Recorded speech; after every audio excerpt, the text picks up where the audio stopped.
Makes today. What are you going to put on the line? Oregon-Washington is one of the biggest rivalries in college football. It's an honor to play in a game like this. We're just trying to cause havoc. It's a dogfight. Our offense, we're savages. Two unbeaten teams, and we definitely know the significance of it. I anticipate Husky Stadium being revved up for this one. There's no love lost here, right? Washington, Oregon has always meant a lot. And y'all know what time it is, baby.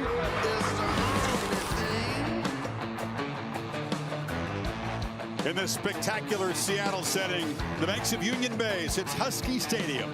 Oregon versus Washington has never been neighborly. It's always been bitter, and it's never been bigger. The Ducks and the Dogs collide for the first time ever as top 10 teams. Welcome to ESPN's Afternoon College Football on ABC, in this presentation of the Pac-12 on ESPN. It is part of Avocados from Mexico Tailgate Week. Since dark 30, this place has been fired up and ready for this biggest ever Oregon-Washington game. Chris Fowler, Kirk Herbstreit, Holly Rowe will join us. Man, we've been hearing how bitter this thing is, but more importantly, it's significant. These two teams are just beginning a race in the rugged Pac-12. We think they're the most complete teams in the conference. They think they can each win the league and get to the playoff, but they've never been in each other's way quite like today, Kirk. Yeah, the buildup of this is everything you'd hope for. I mean, we had a great showdown last week in Dallas at the Cotton Bowl with OU Texas. Here we are a week later in Seattle. These teams, again, not only do they not like each other, there's so much at stake here. The winner here, not that the season's over, they just put themselves in a really good spot rest of the year. Great quarterback matchup. Two guys who've been reborn in the Pacific Northwest and have a ton of experience. Bo Nix, of course, you know, began at Auburn as a teenager. He made a splash. He was the son of Patrick Nix, his dad, quarterback there, and coached him. He beat Oregon as an 18-year-old, but then some ups and downs, some coaching turmoil. He comes up to Oregon, Kirk, and look at the stats that he's had in 1.5 seasons as the Ducks quarterback. Yeah, I think those 3 years at Auburn was a lot of weight, a lot of pressure. I think he took things personally there. And I think coming up to the Pacific Northwest in Eugene, it's freed him up. You know, last year he had a great year. You could see monster year this year, making incredible decisions. Only one pick, completing 80% of his passes. Now, the stakes get much higher. He's on the road in an environment and a defense that's going to try to take away those easy throws, put as much pressure on him as they can.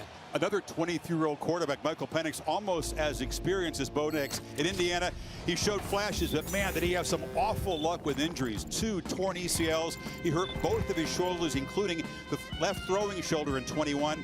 He comes up to Washington. Kirk, he has stayed healthy. Back-to-back off seasons has really helped his development as a quarterback. Yeah, another example of the transfer portal era that we're in with these quarterbacks. Both these guys going head-to-head today. The veteran experience that you mentioned. One had to overcome some issues on the field, the other off the field. All those injuries, it really has hardened him. And right now he's executing as well as any quarterback in the country. And I would argue he's got the best group of wide receivers in college football. Beware of the Dogs indeed. They are a defensive nightmare for opponents.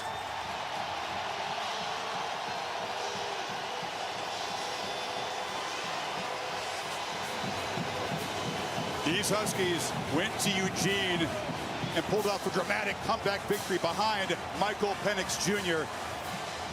Ducks have not forgotten that, not for a single day, they say, since that home loss a year ago. Washington and Oregon. Sit back and enjoy this from the bedlam of Husky Stadium. Kickoff coming up.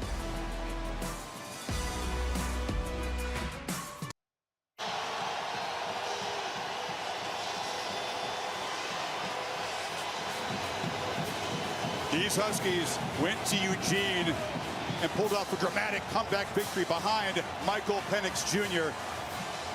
Ducks have not forgotten that, not for a single day, they say, since that home loss a year ago. Washington and Oregon. Sit back and enjoy this from the bedlam of Husky Stadium. Kickoff coming up. You're watching Tailgate Week, presented by Avocados from Mexico. Oregon and Washington is a brawl. Kenny Wayne's gonna score!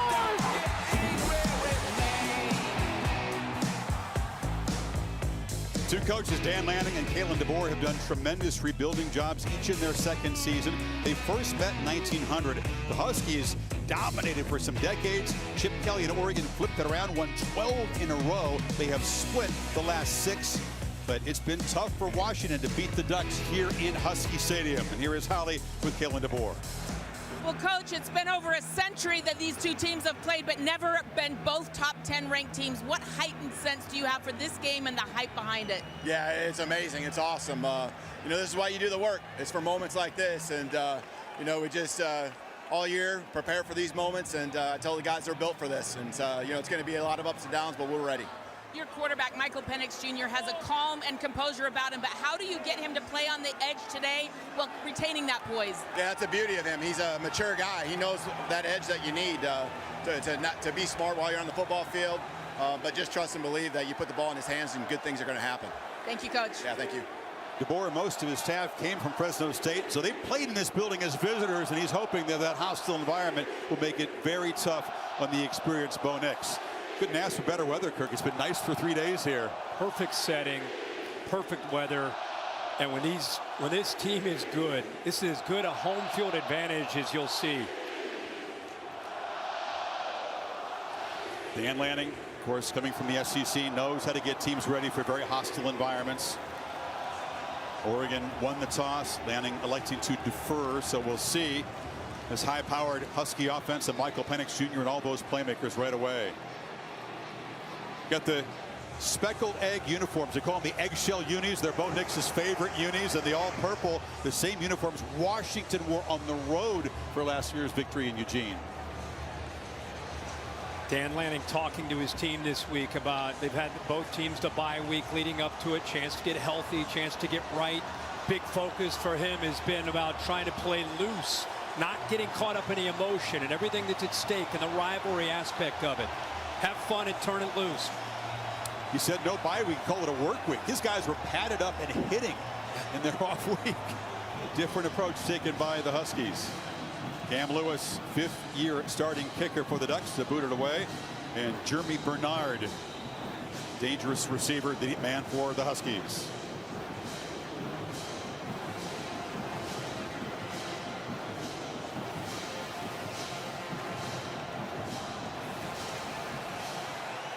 Bernard drifting to the end zone. He'll let it sail over his head. So here comes Michael Penix Jr., leader of this offense. It's averaging 46 points and almost 400 passing yards per game. Yeah, he's really been in a great zone. Such a good feel for the system in his 2nd year out here in Seattle since he left Bloomington. I think he's become more vocal. Really is taking command of this offense and knows today he's going to have to continue to make great decisions. Only 2 picks on the year. He gets Jalen McMillan, the fine receiver, back. They have 3 elite playmakers: Rome Odunze, Jalen Polk, and McMillan. Dylan Johnson is the tailback. They pitch it to Johnson. Tries the left side. Has some blocks and explodes for a big first down gain of about 14. Steve Stevens forced him out. A good job here. He gets so caught up and enamored with the pass game that you see what they can do on the ground. And of course the receivers, Odunze one on one side. Polk, I think, also. Don't forget about him. As much as McMillan being back is important, Kyrie Jackson, the length that he brings at corner is healthy. And if they're going to get a pass rush, look on the edge for #1, Jordan Birch, the transfer from South Carolina. 13 yards on the first game. Pre-snap penalty, a false start for the Huskies. Prior to the snap, false start. Number 11 offense, 5-yard penalty, remains first down. That is McMillan, again, just coming back after missing the last couple of games with an ankle injury. Just getting upfield a little bit too early. He's anxious to get things going here, to take a look at the offensive line. As I mentioned, with Birch on one side and they move around Brandon Dorless, these guys will have to do a good job of keeping Penix clean, which they have all year. Only 3 sacks on the year. They're 2nd in the country. He gets the ball out pretty quickly. On 1st and 15, Penix straight back, delivers a dart. It's a very short completion right near the line of scrimmage to Rome Odunze, one of the top-rated receivers in Mel Kiper's draft board this year. Yeah, one of the things that Ryan Grubb's doing right now, like a lot of offensive coordinators, different formations, they like to mix things up, trying to get a handle on zone versus man. Oregon's showing some man, so they'll try to attack with rub routes and picks if that's the case. 3 receivers bunched to the right. The ball deflected at the line of scrimmage. That was Jordan Birch. You mentioned him getting a hand up. Yeah, he's a big guy off the edge at 6'6", 290. 3 sacks already on the year, but again, I mentioned how the ball gets out fast, and Oregon is prepped on that for 2 weeks, and the answer to that is to get your hands up and time up the ability to knock that ball down, and at 6'6", it's a lot easier for Birch. Ducks think they have a big edge on defense in this matchup. They're top 5 in the country, allowing fewer than 12 points per game, trying to get off the field very quickly here.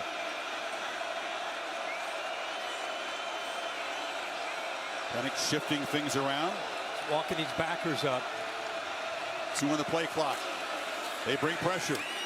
It's picked up at Penix. Again, the ball deflected at the line of scrimmage. A couple of bat downs. It looked like Brandon Dorless got a hand on that one.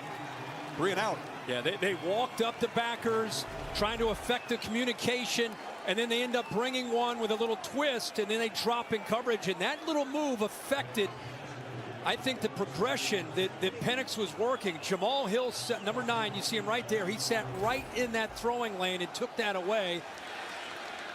So they got the first down, 13-yard run of the first play, and then the passing game is shut down. Jack McAllister punts it away, went down. There is no flag, and great coverage is flying down to make a tackle immediately was Drew Fowler. No relation. That is my younger brother's name, but I'm excited to call it. That was quick.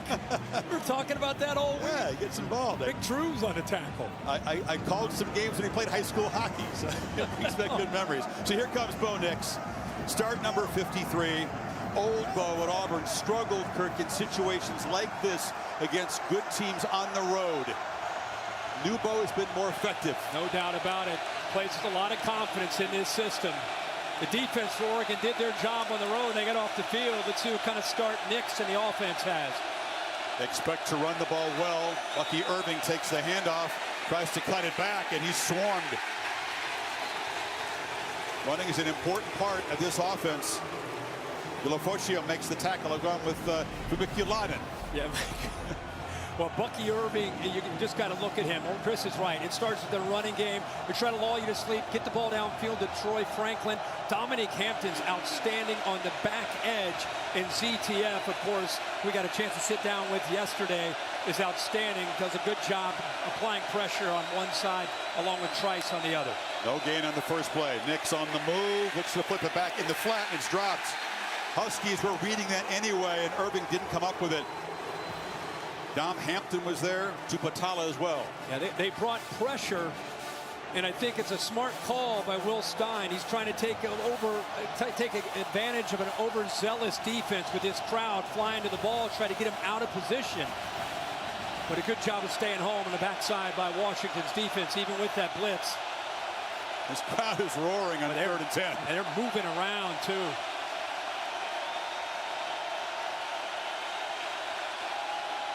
Huskies showing pressure in that A gap, and they got a fast start. A little too fast, but a false start from the Ducks. This is going to be a serious test of poise for both offensive lines. The 65 offense, 5-yard penalty, remains 3rd down. All that shifting, Kirk, you got to hold your water. You're down in your stance for a long time in these offenses. Yeah, and as much as you prep for this, you know, it's hard to simulate this crowd noise and the movement on 3rd down this defense is putting on them. You're trying to think, you're trying to adjust your call to what that movement is for those stems, and then it's the crowd comes into play. And it's not a surprise they're back 5 yards. 3 receivers bunched to the left for Nix. They hand it off inside, and Irving is going to be knocked down back at the original line of scrimmage, but aggressive run defense, the penalty hurt, and the Ducks go 3 and out. Yeah, it gives you, I think, a good feel. Everybody comes into a game like this with these offenses. Oregon averaging 51 points a game, and Washington 46 points a game. Think about that, almost 100 points combined. I think it's going to be a shootout. Don't forget these defenses, they're sick and tired of hearing about how great these offenses are. They introduced the punters to America. They only punted combined 20 times combined in 5 games already. 2 punts today. Ross James to boot it away, and Giles Jackson, as he is bumped into, and they will throw a flag on Washington's punt rush team. See if it's the 5 or 15-yard variety. Bill LeMonnier, as always, with us in the booth. It's a big call here. Looks like running into the kicker for me. It's kind of a body check. Pretty aggressively running into him. Asa Turner knocked into him, and running into the kicker. Yep. Defense number 5. That penalty is declined. First down.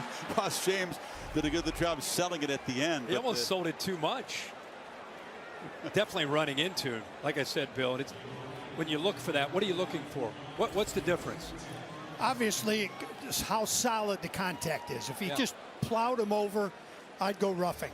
But on that one there, he just displaced him. Defense is flexing early in Seattle. Huskies' second possession coming up. How many big plays can Penix create with the pass game? They've had 39 20-plus yard pass plays. Oregon, one of the best in the country at not giving up those chunk plays. Dunze in motion. Handoff. And Johnson running hard, picks up about 7. Yeah, it's their running game in that first drive, the first play of the game. They picked up 13 yards, and they had the penalty. And then it was 3 straight passes and then a punt. So they go back to the running game here to get this drive started as well.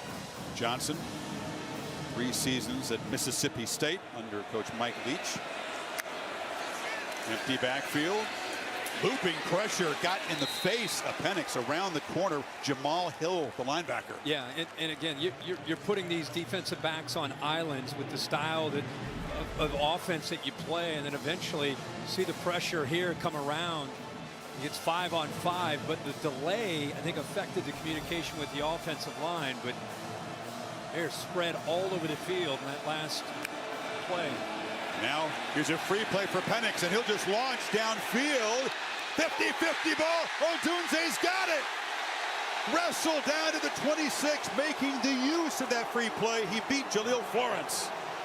Wow. But you got Kyrie Jackson on one side and Florence on the other. I just talked about these one-on-one balls. It looks like he takes advantage of that free play, and he does. Number 50 defense. That penalty's declined. Goes to the play. First down. And Florence just, again, struggled to load. He knows he's got his hands full. This is a tough battle to the field. Odunze is as good as there is. The chemistry that he has, he gets away with a pull on the shoulder pad right there. Never located the football. Great job of adjusting back by Odunze. Tremendous player out of Bishop Gorman High School in Las Vegas. Junior. It's Jalen Polk in motion. Penix pump fake, and now launches a dart down to the end zone. Caught! Touchdown! Giles Jackson joins the party. And this is the Washington offense these fans came to see. 26-yard TD strike. What a great read. Good job of processing by Penix. Goes right over top of the safeties, one-on-one with outside leverage. Look at the outside leverage by the corner. Just never has a chance without safety support to the inside. It's 2 in a row that Florence gets beat on. That time, though, he's backing to the outside. I think anticipating he would have had help inside, but the safety's not there. A couple of very precise throws. Took a minute 2 to go 76 yards, and the Huskies draw first blood.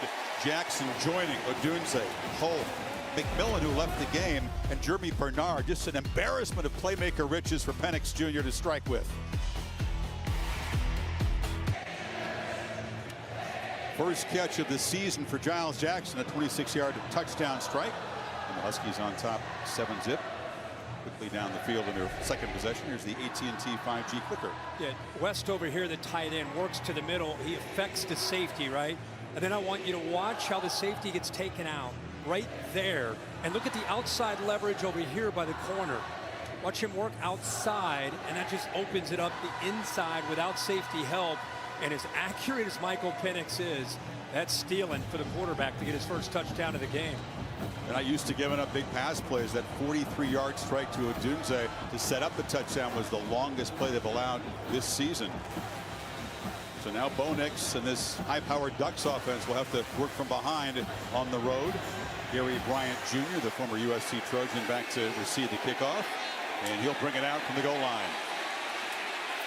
Oh, Bryant is knocked down hard right at the 20-yard line. McKeel Esteen, this backup safety, came flying down. Wow. This gives you an idea what this game's all about. A couple guys that got in there. Boy, they're flying. What a good job. Tristan Dunn involved there as well.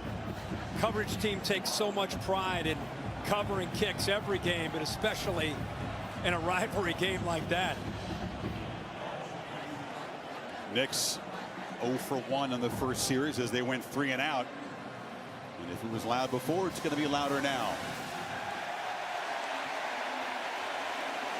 Hits like that bring the defense alive. They bring the crowd alive. There's also a holding penalty on the return, which will even make this a tougher field position situation for the Ducks. They're backed up to the 10-yard line now. And Bucky Irving looks like he's going to jog off. Jordan James comes out on to the field for the first time today. Sophomore from Nashville. Second leading running back on the team.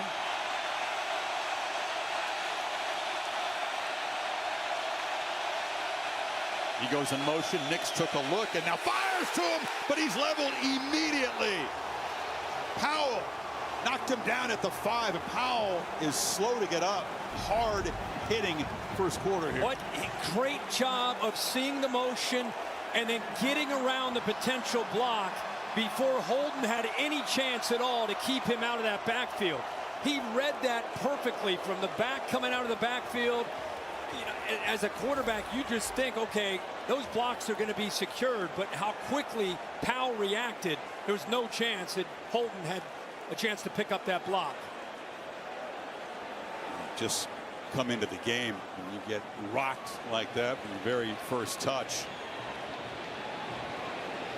As soon as he touched the football, could not have been timed up any more perfectly than what Powell did. Driven to the ground, you saw the back of his helmet hit the turf. Looks like he's okay, just holding his midsection there. And, you know, this era of these hits that often get penalized, that was almost a clinic film on how you want to do it in today's game of college football or pro football for that matter. That classic form tackle. Drive the shoulder pad right through it. Right there. 2nd and 13.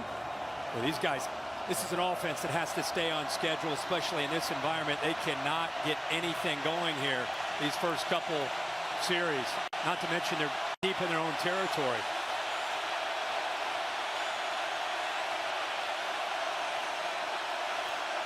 Off the play fake, a long pitch to the far side, and the catch is made by Troy Franklin, the top receiver on this team, and that's a first down.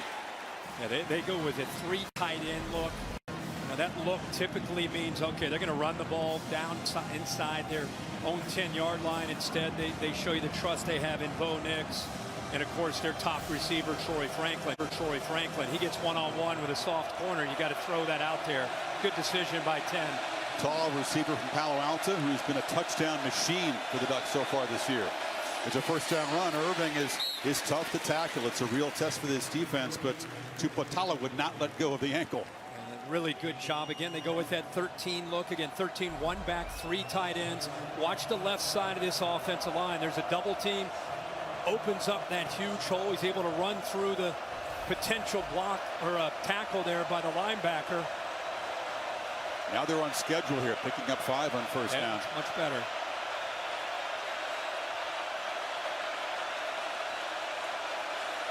Nick's so experienced. He's got the keys to the offense. He's got free license to make these changes.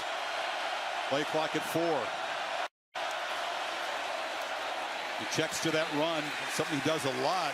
Irving is bent back awkwardly after a short game by Tupatala again. Tupatala is flying around.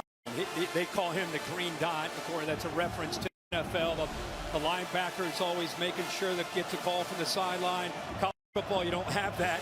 So you get the call from the sideline, you communicate everything, make sure everybody's on the same page. Look at him right now. They on him in so many different areas. He acts like he's got a microphone on his helmet, doesn't he? He's pretty on point. He does. Empty backfield here, 3rd and 3. Huskies rush forward, next off, eludes the spy and dives ready for it. Just couldn't tackle him. No, he read that quickly and just saw that there was an opening. Look, there's nobody here, so good job of trying to come around to try to keep him, almost anticipate, hey, he's going to think he's got room, but good job by Bo Nix. After they move to 6, they crank the tempo, and that's Trayshawn Holden, the former Alabama receiver, makes a short catch.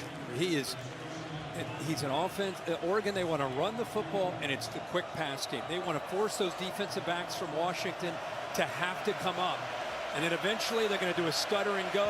Eventually they're going to do a fake like they're throwing that screen.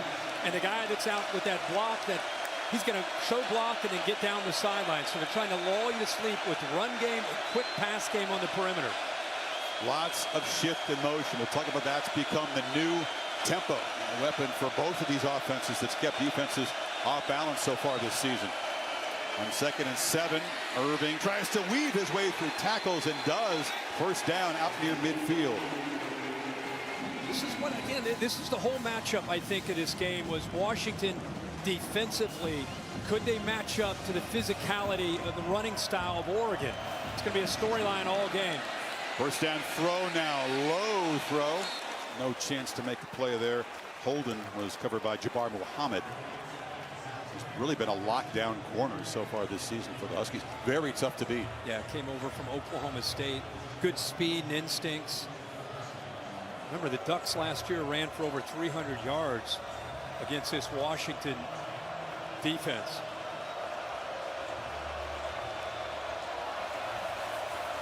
Hasn't been a particular strength, except they've done a great job at not giving up explosive run plays. No one's run for longer than 20 yards against them all season. Off the play fake, Nix pumped and now tries to throw a back shoulder to Troy Franklin, who was covered again by Muhammad. Well, Muhammad is all over him. The flag on the far side of the field. Right in front of the Washington bench. All the way on the other side. But what tight coverage here. This is a good matchup. They want to keep Muhammad on Franklin as much as they can. He didn't bite it off. Remember I talked about that stutter and go? That's how they make their big plays. Unsportsmanlike conduct. Number 25 defense, his first of the game. 15-yard penalty, automatic first down. Yeah, Elijah Jackson tackled an Oregon player over there away from the play. This is the kind of thing you see in a rivalry game. He rips his helmet off. They're both going at it. And then he decides not to give up right in front of the officials. It's an easy call. Both of them just being physical. But the whistle had blown, and then Jackson loses his cool and rips that helmet off. And moves the football inside the Washington 40. Big break for the Ducks to keep this drive alive and pick up another first down. Something both coaching staffs are worried about, this kind of emotional lack of poise rivalry penalties. Irving makes a cut and is knocked down, but that's another solid first down gain of about 4. Holly? Guys, already a crucial penalty for Washington for after the whistle stuff. Kalen DeBoer told us he tried to train that this week, having the scout team guys go extra physical after the whistle at practice, trying to get a rise out of their guys. He wanted his guys not to react. That is a big mistake right there, and they tried to fix it this week. Two of the most penalized teams in the conference, most in FBS in terms of yards for Washington. Nix from the pocket, low throw, catch made, and then falling down quickly is Tez Johnson.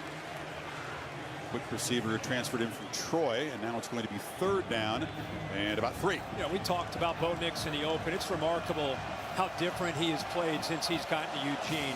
He talked a lot this week with us about just how much football was everything when he was at Auburn. Grew up his whole life dreaming of playing for Auburn because of his dad, and I think he put so much into it. I think now he realizes there's more to life than just football. Of course he wants to be great, but it's not everything to him. Irving on this sweep makes a cut. He's slammed down at the 25 by Bruner, but it's a first down for the Ducks. The old pin and pull that, Chris, I know you're a big fan of when we look at film. Receivers are able to seal the edge off to the right. Then you get the big tight end and at right tackle. Cornelius running around with Herbert, the tight end. 6 carries already for Irving. Now they pitch it on the end, and that's Terrence Ferguson, and the big tight end leans forward down to the 16. These are the kind of gains on first down that they're hoping for. Yeah, Bo Nix, that's basically triple option football there. They're going fast. Washington still adjusting. They did not have their cleats in the ground, as they say, and Irving is still going to be spun down. There is a flag on the far side. 12 men on the field. They couldn't get. They're trying to adjust and get some new defensive players on the field, but Washington's not able to get everybody off the field. But a challenge, Kirk. We're used to seeing Oregon run high tempo, but they use it more tactically now, right? They hadn't been playing quite that fast until this play. Yeah. Huskies now ready. Well, there's almost an alert when they see that the opponent's starting to adjust and make substitutions. 5-yard penalty results in a first down. Mike McCabe in charge of the Pac-12 crew today. So a couple of penalties against the Huskies defense on this drive, aiding Oregon's efforts to tie this game. Talked about the neutral zone, but there were 12 guys on the field as well, so I'm not sure what he saw or what they were talking about there. You see Kelly tight end in motion. They hand it off inside to Bucky Irving, who scores. And the Ducks right down the field, a 78-yard march aided by penalties and a 12-yard touchdown run. Boy, how about his lateral quicks? This play is designed to go to his left. I mean, and then there's penetration. This play is going out here, but Washington does a good job of slipping through right there. So he puts his foot in the ground and is able to cut back. That's a big-time run. Vision, sudden change. Going for 2. Trickery is Patrick Herbert. Justin's little brother, the tight end, took the direct snap and just waltzed around the right side, and the Ducks are up by 1. He started the show like he's going to throw, but they had such a good push. I think they caught Washington off guard. Everything's happening so fast. So the speed and the tempo of the offense and the speed and the tempo of the special teams, they get 8 points out of it. Yeah, Kelly brought this a chance to maybe steal a point and take the lead. That was easy.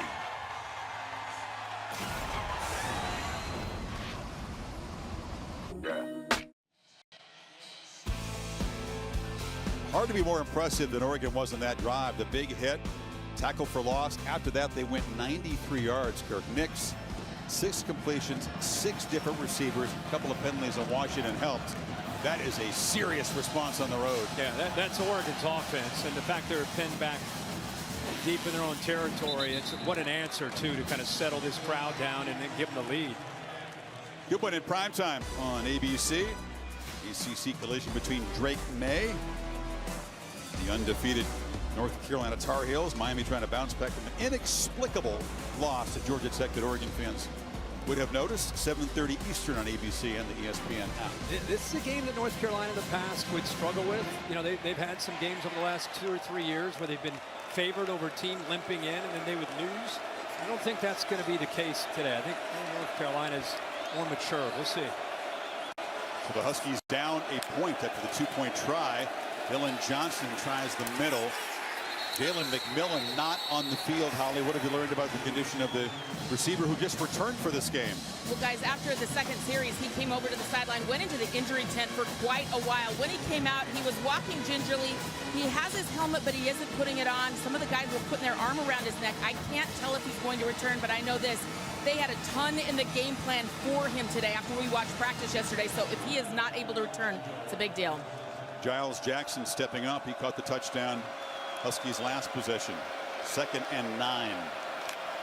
Ducks show pressure. Penix gets the ball to the edge quickly, and that's Jalen Pope. Gets a block from his buddies and sprints down the sidelines. This is a great blocking, receiving, and tight end team. Yeah, this time it was Devin Culp looked like had a nice block there that got him to the edge.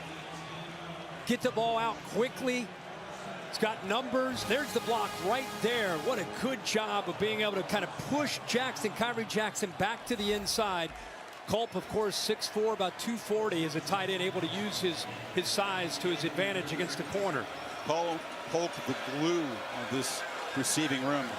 Texas Tech transfer. Tough guy, very hard worker. 18-yard pickup. Penix backpedals and incomplete. Polk was well covered, nobody open, and pressure came from Kyrie Jackson off the corner. They've got to find ways with Tosh Lavoie, the defensive coordinator, to get pressure. You got to, if you allow him to sit and not be unfazed, he is lethal with his accuracy. You know, they haven't allowed a 20-yard pass in their last 3 games. They allowed 2 on just that last drive alone. So they're coming up with different ways, different looks, trying to affect the line and the protection to get after number 9.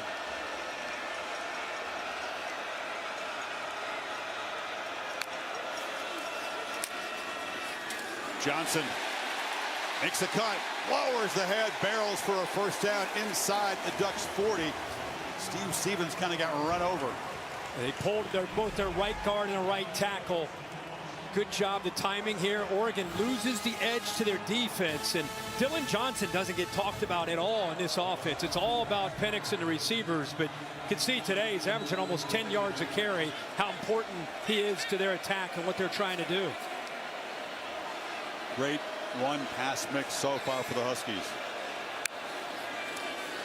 Penix straight back, pressure off the edge, and the catch is made in tight coverage by Giles Jackson.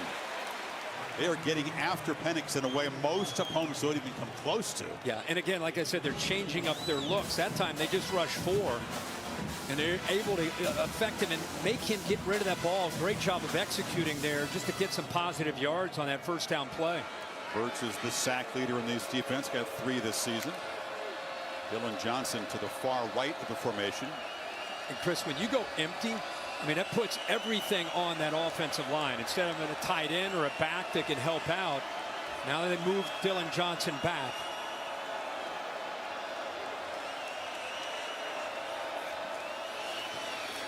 And hand it to him.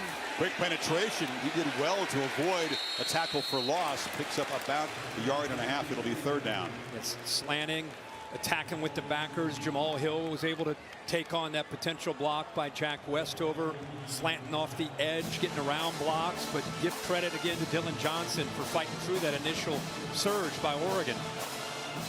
That's hard, man. Tailback Will Nixon's in the game, split to the right side.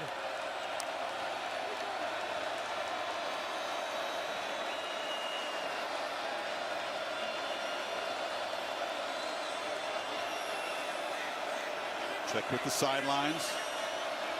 A little more methodical than the Ducks attack. Giles Jackson kind of lost, doesn't know where he's going. Play clock at 1. They had to take a timeout. There was some confusion on those 3 receivers bunched to the far side.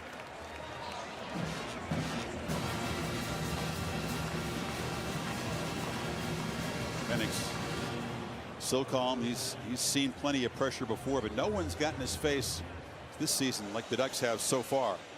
Beautiful day. Goodyear providing the aerial coverage, celebrating the challenge of road games everywhere. Are you ready for the road? Goodyear, more driven. Oregon so far looks ready for this road challenge. What a view. Big 3rd and 4 coming up. What a view. We always talk about this setting. You know, it's Pac-12 of resurgence. 3 teams in the top 10, 7 in the top 25. Arguably the 3 Heisman candidates with Penix and Nix, and of course Caleb, what he does playing Notre Dame later tonight. Talked about the grind just beginning here. This is the first of 7 consecutive weeks of Pac-12 games for both of these teams. Ranked opponents all over the place. Penix needs 4. Will Nixon in the backfield.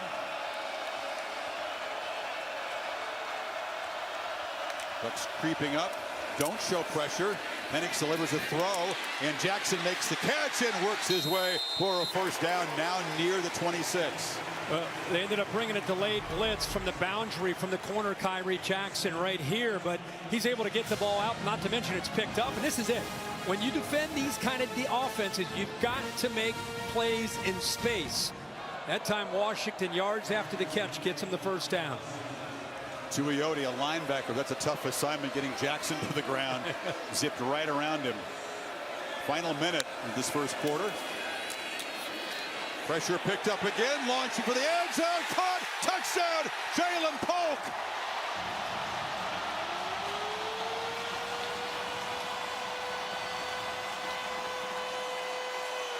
You are seeing why Michael Penix Jr. and this squadron of playmakers have been a nightmare for defenses. Second touchdown pass already. And we talked about the pressure Oregon's putting on him. They only brought 4, but the offensive line does their job. When you're trying to get the ball thrown downfield, you need a little bit more time. That one more hitch from the quarterback, they gave it to him, and when he gets his feet set, he's as accurate as anybody you'll watch play football at the collegiate level. Gross knocks through the PAT. 2 26-yard touchdown strikes for Penix Jr. to Giles Jackson. That one to Jalen Polk, his 4th touch of the season. Yeah, when they're stacked, a lot of times you think about Jackson 0, but instead it's the front man. It's Polk who gets the one-on-one matchup. And we thought Kyrie Jackson was be the guy they want on those islands. They want him to be able to hold up with that length. But they've been attacking both sides. This time it's Jackson who gets beat off the line of scrimmage, and Polk gets behind him. And again, 9 will put it there every time. It's the trademark bow and arrow. Deshaun Watson used to do that. I mean, there's a pitcher here in Seattle called Fernando Rodney. I don't know if he was the first way back in the day. I don't know. Izzy Adesanya, for you UFC fans, did it, I think, better than anybody, and it's become a trademark for Penix. Hey, when you hit bullseyes, it's very symbolic. I mean, he is accurate. He's like a jugs machine when he gets his feet set. He just doesn't miss. That's a compliment. Yes. I mean, it's just poosh, poosh, poosh.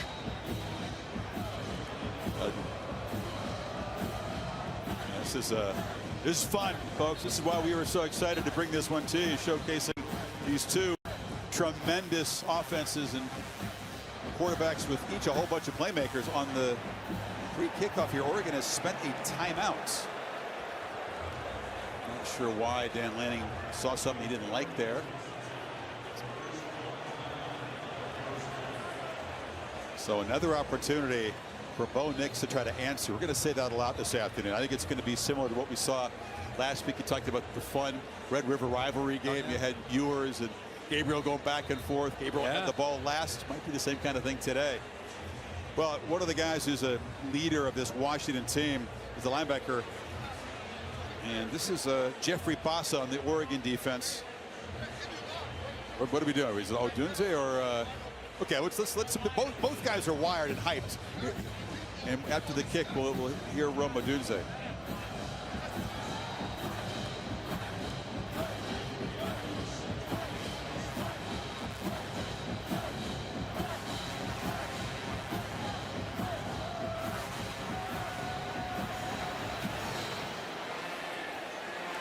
So, short kick fielded at the 9 and weaving his way through traffic for a nice return. So here's Bassa on this Washington defense, or this Oregon defense, trying to hype up Bo Nix before the game. Remember what you told me, Bo. Remember what you told me. Let's do it. Let's do it. Let's go. Go out there and get the job. Yep, I got you. Yep, we gonna get you that ball. We gonna get you that ball, bro. He was mentored by Noah Sewell early in his career. He's become a really vocal leader. Yeah, he really is. Really is. Guy that they, right now on the sideline, after giving up some big plays, trying to be a part of making adjustments.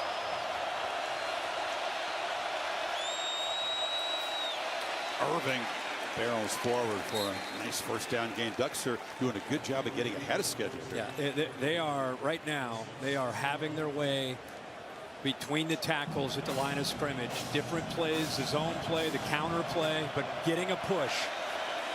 They get a nice first down gain. You can see they crank the tempo a bit. Irving squirts free of a tackle and dives for a first down to the 39. I mean, you might get to him, but you better hold on, or you better wrap up and bring him down. That time Jabbar Muhammad looked like he had him, but just could not bring him down. He's a physical runner for being 5'10", 195. Yeah, an elite change of direction. Dude from the south side of Chicago. 14-8 Huskies at the end of the first quarter. Back after this message and a word from your local ABC station. Here in Seattle, both teams believe they are contenders to make the playoff and clutch that CFP National Championship Trophy presented by Dr. Pepper. Semifinals New Year's Day, just down the coast in Pasadena and in New Orleans. Houston hosts the championship game. Ducks getting something going here with a first down as we begin the second quarter. Jordan James, who went out after that hard hit, is back in the game now in the pistol. They fake it to him. Nix looked to launch, ran into a lineman, and goes down for a short loss. Well, he didn't take much time in the pocket, but took off quickly.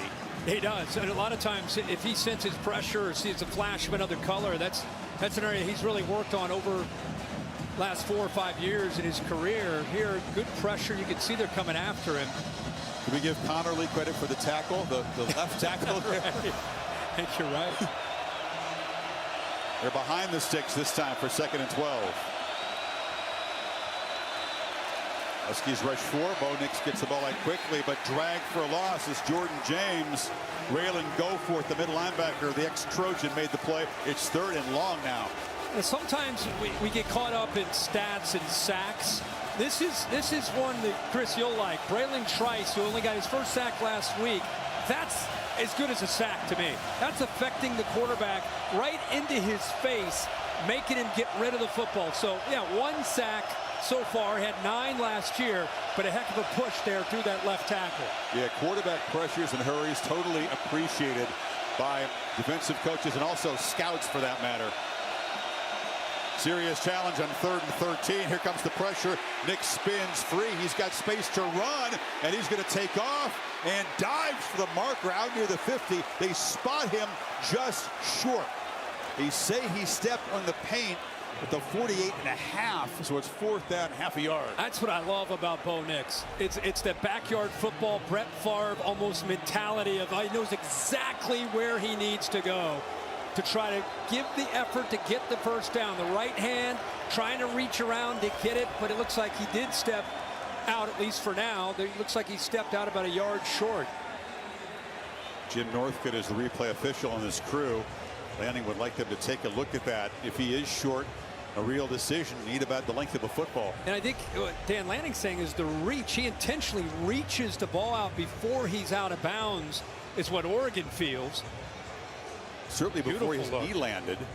You think, Bill? That was a great look there for you. This is a tough play, similar to that semifinal we had. Exactly, Brock Bowers. When does the ball cross the sideline? The official marked it short. On this angle here, it looks to me like he's got the ball. But there's no way to see the other angle, is there, Bill? You don't know when it crosses the We have to sideline. combine 2 things together. Yeah. Boy, that looks like a first down. You mean combine like this look down the line? Here's a good look. It goes across the sideline. I think he got it. I think he got it by He got it. That's inbounds. Yeah. Prior to him being out of bounds. It was determined that the runner made the line to What gain. an effort. As you said, on the run, being chased, to have the presence of mind to know exactly where the football had to be. He knew it exactly, knew the down, he knew where he was going, he knew everything that he needed to do there. I thought initially he might look backside to try to make a throw. He did have Troy Franklin breaking free, but not to mention happened to blindside with the rush that was getting to him with ZTF. A lot less running this year for Nix, who had 14 rushing touchdowns a year ago. Only 1 this year, but got 13 on the scramble. On the move again. Looking to throw. Sideline. Catch made. And that's Tez Johnson, who spins free of the man and gets a first down at the 26. Great route by Tez Johnson. Out and then up and then back to the quarterback. Washington thought he was going down the sideline because Oregon throws that route so much. So good throw, good timing. 7th play of the drive. Irving bangs into traffic and somehow spins free. His lineman got in the way. And then Ulofoshio got him down after a short gain. What a push there. Right through the middle of that Oregon offensive line. They've been holding up very well, especially in the run game. That time they just blew the play up.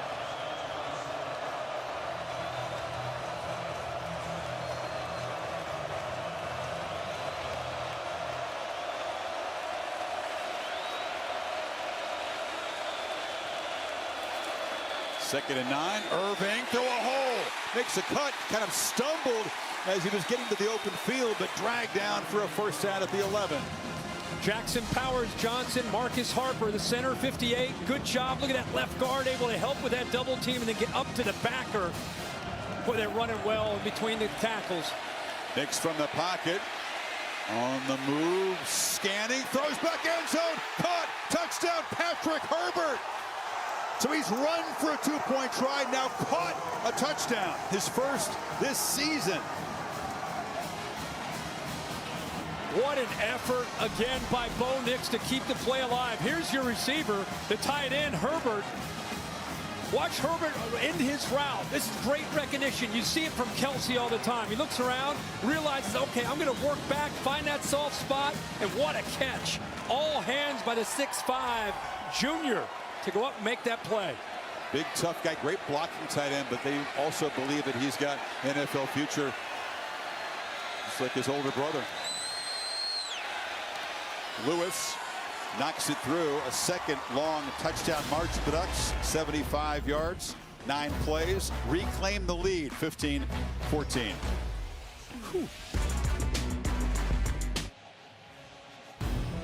Tomorrow is Sunday NFL Countdown. Niners, after thumping the Cowboys, looking to stay undefeated. Seeing as George Kittle is motivated by letters from his dad. And on Monday Night Football, Justin Herbert is probably watching his little brother today. Chargers off a bye, a couple of wins. Will take on the Cowboys, try to bounce back from that thumping down in Santa Clara. Yeah. Be a big one on Monday night. But man, Patrick Herbert showing you what kind of athlete he is there. Adjusting, coming back, finding that just that soft spot with the defenders. Had gone off way out to the outside. He just found a nice spot, and the hands were incredible on that catch. That ball was flying. Bernard from the goal line avoids a big hit, but then gets leveled. I don't know about trying to bring kickoffs out. These coverage teams are flying down the field. Some bullseyes from Penix so far. What a different style of offenses. Been more methodical with Oregon, and big shots from Michael Penix when he's gotten one-on-one coverage. How about the recognition? Sees this corner's kind of settled, a little unsure. Let's go over the top. Get it to one of my guys who's going to win one-on-one. So pretty simple. If you don't affect Michael Penix, his receivers are going to win on the outside. It's going to come down to whether or not Oregon can get some pressure on Penix with his accuracy. Both offenses have settled in, scored touchdowns in each of their last 2 possessions. Polk, who caught the touchdowns in motion, they handed off inside and wrestled down right near the line of scrimmage. Into Dorless, Johnson to the ground. Well, we knew coming in, Chris, Oregon's defense, which if you look at the stats, they hadn't played anybody. We knew this would be a different test. Look at the points allowed on the season, the passing yards, yards per play, and look at the early part of this game. Josh Lapoy and this defense, they knew that Penix and his receivers were the real deal, but giving up a lot of big plays through the air. 10.4 per play. Penix 126 yards passing already. Pressure picked up. Long throw just over the hand of Jalen Polk. They got close to him enough to affect the pitch there. Yeah, a good job of getting into the face of Penix, but also it was a good job of mixing in a different coverage that time. I think they may have fooled him. One of the few times we've seen him maybe force the ball there.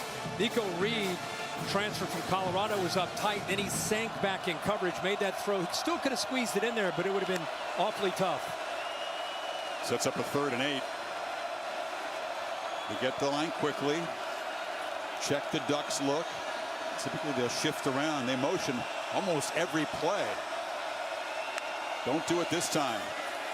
From the pocket, a dart across the middle. Odunze has got it, and he's got a first down at the 38. You blitz the linebackers. You better hope that you get there. If not, look at the opening. Good job. Picked up nicely. Give him enough time. And again, with that accuracy, he's going to win. He's seeing way more blitzes than he typically does because Penix has picked apart the blitz this year. He's pressured at one of the lowest rates in college football. They had to try to make him uncomfortable. Had to try to change that today. 3 sacks all year coming in. Odunze goes in motion. It's a first down carry for Johnson, and he runs through some arms but picks up only 2. It really is incredible. You can say whatever you want about Caleb Williams and any of these quarterbacks around the country. There's some good ones this year. I just think the combination of his accuracy, his experience from the time he was at Indiana to the 2 years here in Seattle, and then you add into that the scheme and then the experience and the talent at receiver. It's tough to stop this offense. They throw into the bunch, and that's Odunze. Makes the catch, skips free, spins back into Oregon territory, knocked down. He missed a tackle there, and Reed couldn't get him down. And again, that formation stressing the defense. It is, and it's the tricks, kind of that stacked bunch look. And here's the problem: if you press them, we've seen what Penix and his receivers will do. They'll go over top of you. If you sit back and you say, okay, let's keep it in front of us, then you got to tackle in space. And you see Odunze, remember, he's 6'3", 215, but he's got quick feet. He's able to get out of tackles. That's 17 there, 4 catches already for number 1. You saw how highly regarded he is on the draft boards. 35 NFL scouts watching this game today, by the way. Penix, he's the focus of some of those scouts, too. Slings it again to Odunze, who's wrestled down by Manning, but nice pickup. Holly? Well, I talked to Rome Odunze before the game about how he and Michael Penix have such a connection, and he really says it's their cool jugs machine. You know, everybody uses jugs machine, but they've got theirs set so it comes out like a left-handed thrower. The big discs spin the opposite direction. He said, we do that thing every day, so we know exactly how Penix's ball is going to come out. Good stuff. I didn't know you could calibrate those things for left or right-handers. I didn't know that. Polk with a pre-snap penalty. Number 2 offense, 5-yard penalty. Smart. Remains second down. Smart to adjust that. Totally different spin. Why does it look so pretty when a lefty throws? We had Dylan Gabriel a week ago. You know, obviously you got Tua ripping up the NFL. Why is it that a lefty's throw just looks sweeter? It does. Especially when it's right on the money every time. Johnson motions back in. Penix makes a subtle adjustment. And the flinch. They take a lot of time, and that is the problem. It looks like the right guard there, Hatchett. You got to be so disciplined. Your guys are moving, their guys are moving. Right. Prior to the foul being called, second charge timeout, Washington. So DeBoer got the timeout before the 5-yard penalty. And to keep it 2nd and 8. 8:02. What we hope for. Entertaining first half here in Husky Stadium. This is Tailgate Week, presented by Avocados from Mexico. Always good. Huskies on the move. 3 catches in the drive for Rome Odunze, who's a captain on this team. Here he was pregame. Let's go, 2. Let's go, 2. Out here, baby. Let's go. Hey, young buck, you gotta love this right here. Do your thing like you always do. Love you, boy. This is what we came here to do. Absolutely. Understand the mission. Let's go, man. Let's go, man. Let's go. Come on, man. When you have a receiver that good who steps up and is a vocal leader, you don't take that for granted. It's not that common. Odunze and Polk, both 1 and 2, both leaders. The whole team responds to. We saw him get McMillan fired up. We believe that his afternoon is done. They'll have to make do without number 11. And handing off on the left side, Dylan Johnson showing some leg drive and some power. It's a first down at the Ducks 37. Run the counter play again. I really love the look of what he brings to this offense. Oregon obviously concerned about Penix pressuring him, affecting the timing and the rhythm with his receivers. And I think they're doing a nice job with Ryan Grubb as a play caller, just sprinkling in just enough of Johnson in this running game. He's averaging now over, almost 7 yards a carry. Johnson and Irving, the 2 running backs in this game, having strong first halves. And the play fake, end around. Jeremy Bernard looking to throw and delivers a high throw that's caught on the sidelines there by Polk. So the receiver on the run delivers accurately. Wow. I mean, what is it, the air here in Seattle? I mean, not only Penix is throwing dimes. Look at this. It's a tough throw on the run by a receiver. Unbelievable job of bringing it in, but a great job of throwing the ball here. Usually you don't want a receiver throw unless the guy's wide open, right? It's tight. He just threw it in a tight coverage. Beautiful. that gets the wide receiver excited to make a throw themselves. A little trickery. Not the last we'll see today, I don't think. First down from the 23. Play clock at 3. Hand it off inside, and Johnson just plows forward, dragging guys for about 6 yards. Holly? Well, guys, that was such a great pass by Jeremy Bernard because those were supposed to be for Jalen McMillan. They practiced that yesterday morning. He did all the double pass stuff. They had a big package in, so good job by Jeremy. Great point. Johnson knocked down because McMillan really can throw it well. And they had some stuff involved in practice hoping to get in, and Jeremy says, hey, I can do that, coach. Give me a shot. He just proved he can. You know, with Bucky Irving and the way he's running on the Oregon side and what we're seeing from Dylan Johnson here, this is clearly not just about Bo Nix and Michael Penix. These running games are involved in trying to bring some balance. Fans booing because a Duck player went down. Down on the back is Kyrie Jackson, the corner. Both of Penix's touchdown passes were from the 26-yard line. So this is the first red zone trip for this offense. It's been a different kind of drive so far, a little more methodical. 10 plays to cover the 71 yards, almost 6 minutes. They have a lot of options down here, don't they, in the red zone? Oh, yeah. Well, they attend to Jackson. We'll step aside. It's a good one. Mentioned that the top 3 favorites for the Heisman Trophy this year, according to the oddsmakers, are all Pac-12 quarterbacks. So the athletic trivia question along those lines: the only time 2 Pac-12 QBs were Heisman finalists. Technically, the finalist thing kind of began in the mid-90s. Yeah. So let you ponder that for a second, you West Coast fans. 1st and 10 for the Huskies. Play 11 on the drive. Penix from the pocket. Has time, checks it down. Out of the backfield is Johnson. Spins free, still alive, and finally gang tackled. They never do get him to the ground. How about Penix there? Starts on his left. 1, 2, 3. I think it was his 4th option. And it's a simple check down, but again, it's positive yards to a guy that's dangerous with a football in his hands and getting it to Dylan Johnson. Good patience. Johnson has it, tries to get to the edge, and he will score diving to the purple pay dirt.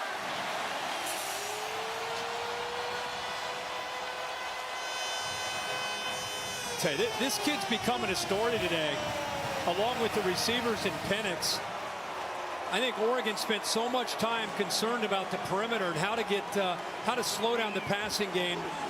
Coming into this game, they were 103rd in the nation in rushing offense. It was really all about the passing game that you had to try to figure out a way to slow down. But man, as you've seen, Dylan Johnson, 12-play drive, 83 yards, 6.5 minutes off the clock for Washington. Huskies going for 2 to bit back to 7, a 3 tight end look.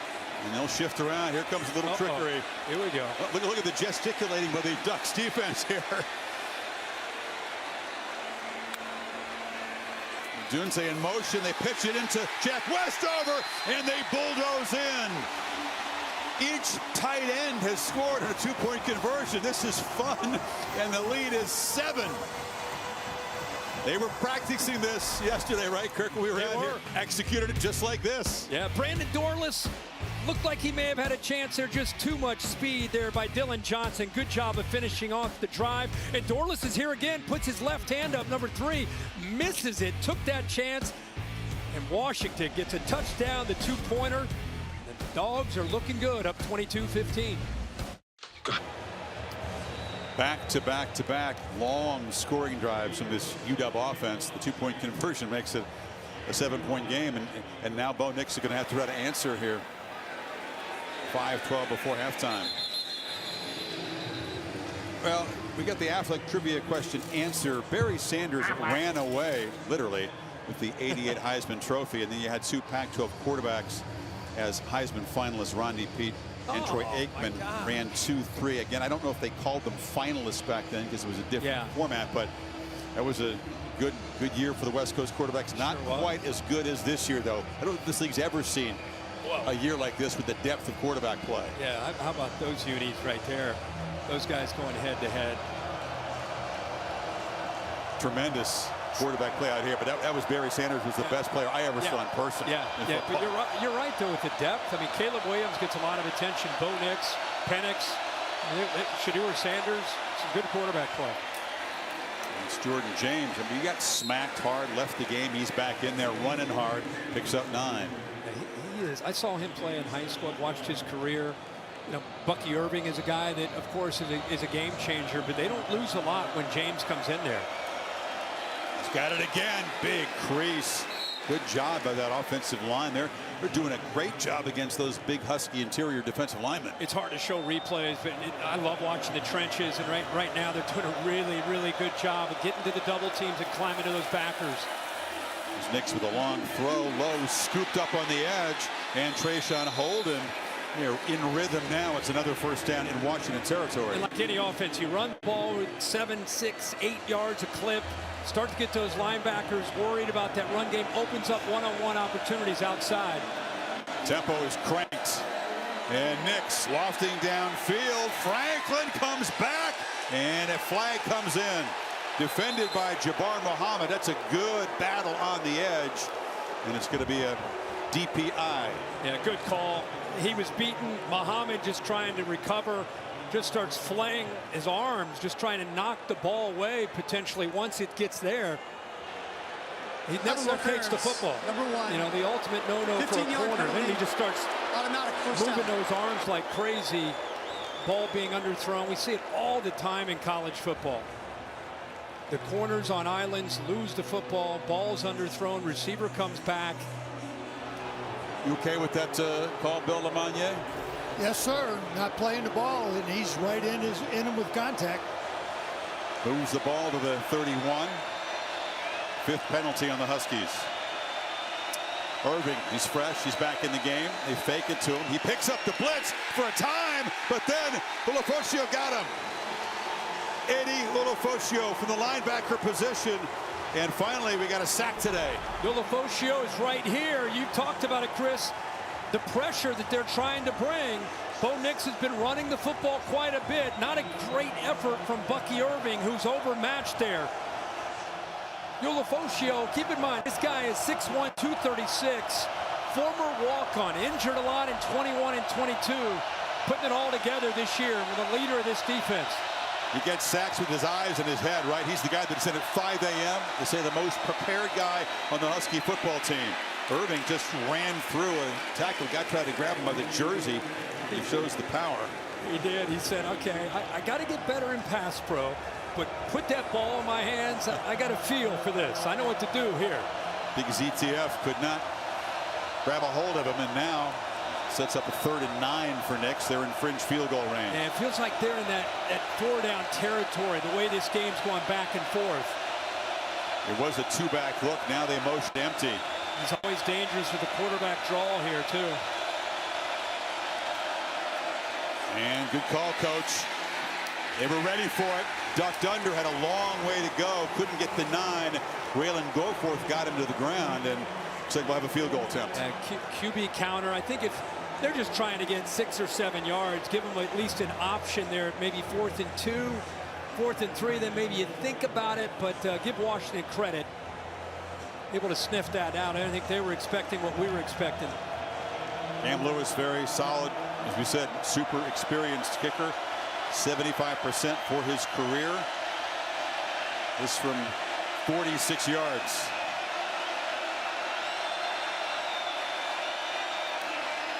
Gets it up and drives it through. So Lewis, first field goal kick today, cuts the lead to 4. 2:04 to play before halftime, and we'll hear from Kevin Nagandi. Hey, Kevin. Chris, how you doing? State Farm halftime report minutes away. Dan Orlovsky, Booger Mc.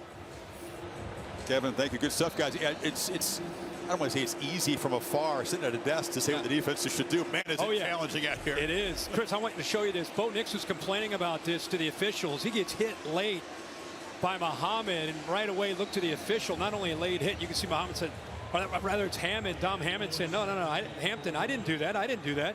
Bill, what did you see there? I could support a late hit call on that, but I don't have targeting on that. But potentially a late hit. Could have been a late hit call. There should have been a flag. Of course, that would have kept the drive going and settled for 3. And this kickoff will bounce out of bounds. That's kind of been a little problem for Cam Lewis. A couple out of bounds. That's why they're kind of grumbling in the Oregon section. He's done that 11 times in his career. That's a lot of out of bounds. So, 35-yard line for Penix. You don't need to give him a little extra field position. No, not the way this game's going. Dan Lanning, the first guy off there on the sideline, just trying to keep his spirits up. You're all right. You're all right. Because, I mean, the way this game's going, you're going to need quarterback play. You're going to need points, field goals, anything to stay in this game. Oregon doing a good job, sorry, Chris, just rotating bodies, trying to stay fresh on that defensive line. What can they do to prevent the Huskies from stretching the lead before halftime?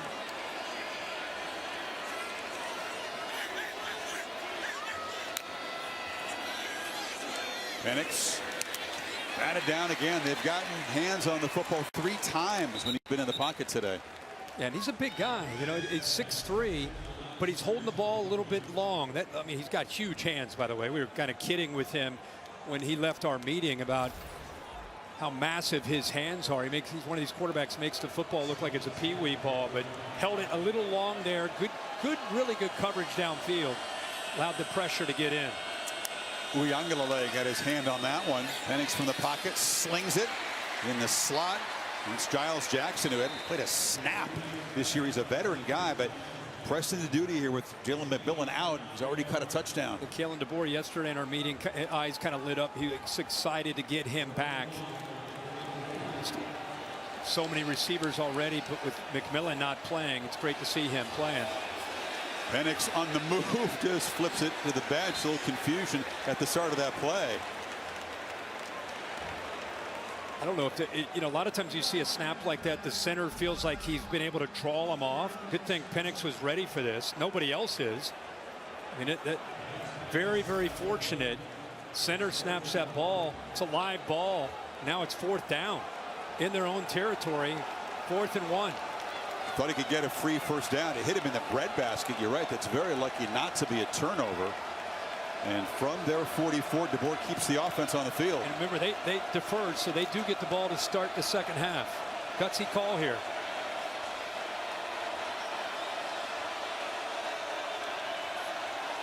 See if they run a play. Did wind it down to 1 on the play clock. Well, I'll tell you what, up 4 in your own territory.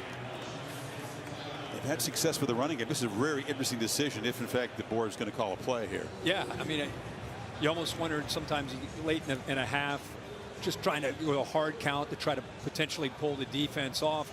This would be a real, I mean, I know they're about being bold out here, but, you know, your own 44-yard line, you get stuffed at the line of scrimmage. Now you give Bo Nix a chance. You're going to end this half potentially, you know, with a nice lead, start the second half. You get the first possession. Be surprised if they go, but you never know, right? Yeah, you never know. It could happen in a late night Friday game when you keep going for it in your own end. Don't make it. Give the opponent a short field and lose a big lead. It could happen. Penix is out here. I was a little wound up last night. In case you didn't think of that. So no, I went to bed. I was like, this game's in hand. The Buffs went to bed too. Well, they're going to run a play apparently, unless they just try again to get the Ducks to flinch. They're going to throw for it. Penix, low throw. Could you get it? They're calling it a catch. Westover, the tight end, went down and scooped it off the turf. What an enormous play. Let's make sure he got it, huh? Hands underneath. Oh, wow. What an effort. That is an incredible play. It's under review. They're going to look at it, but they've got to confirm this as a catch from what we're looking at. I mean, you talk about a swing play because he short-armed the throw. That's one of his worst throws today. Yeah, I think he just hurried it, but he gets bailed out by Jack Westover. I mean, you're talking about a tight end. Look at all of his momentum's going towards the sideline and just throws his hands out there. Did his arm underneath the ball control it? Because the ball came down and did touch the turf, Bill, but was that control before it hit the ground? I've got control. I've got to confirm this one. So control there, and then a ball hits. I don't know. Jim Northcutt has a decision to make along with Mike McCabe, because if that is reversed, Oregon's going to have the ball in Washington territory.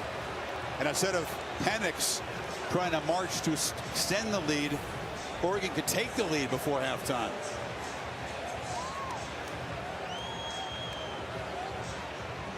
This depends on what team you're rooting for, frankly, and how you see this one.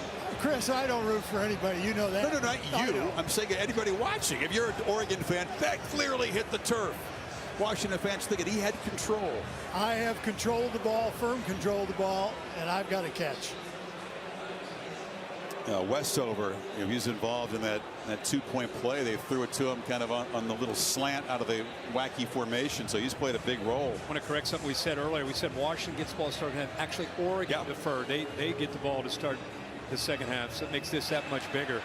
After review, ruling on the field of a catch for the first down stands is called.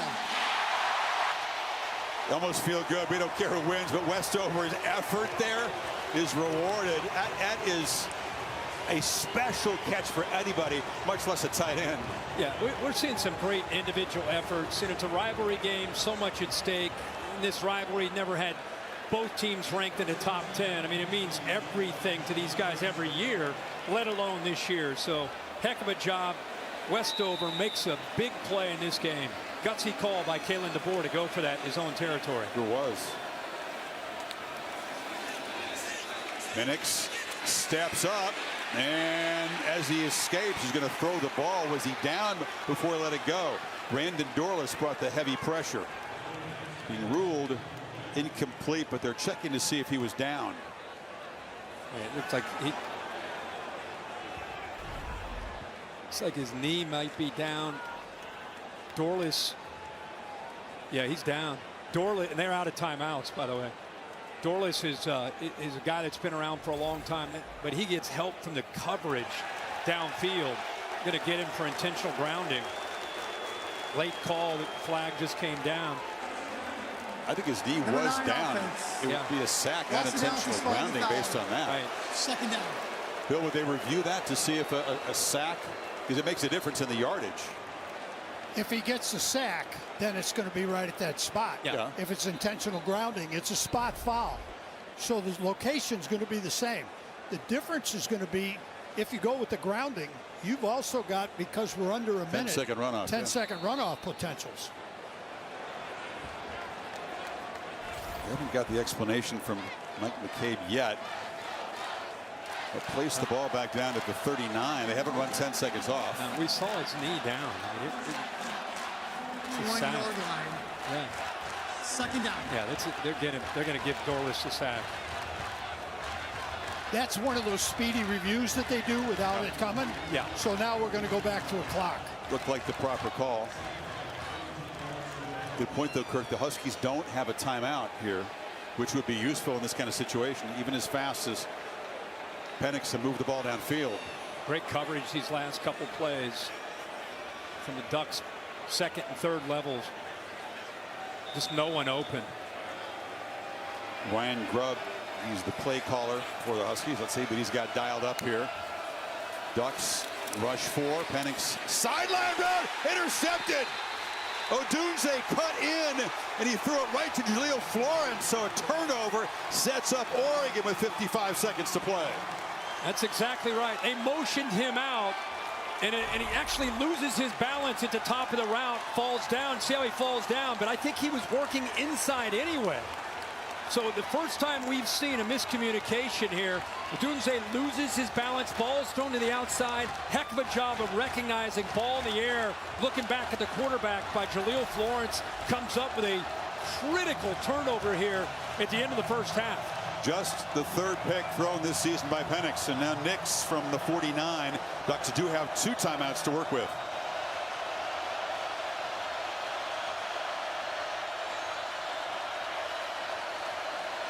Nix rolls and fires into traffic.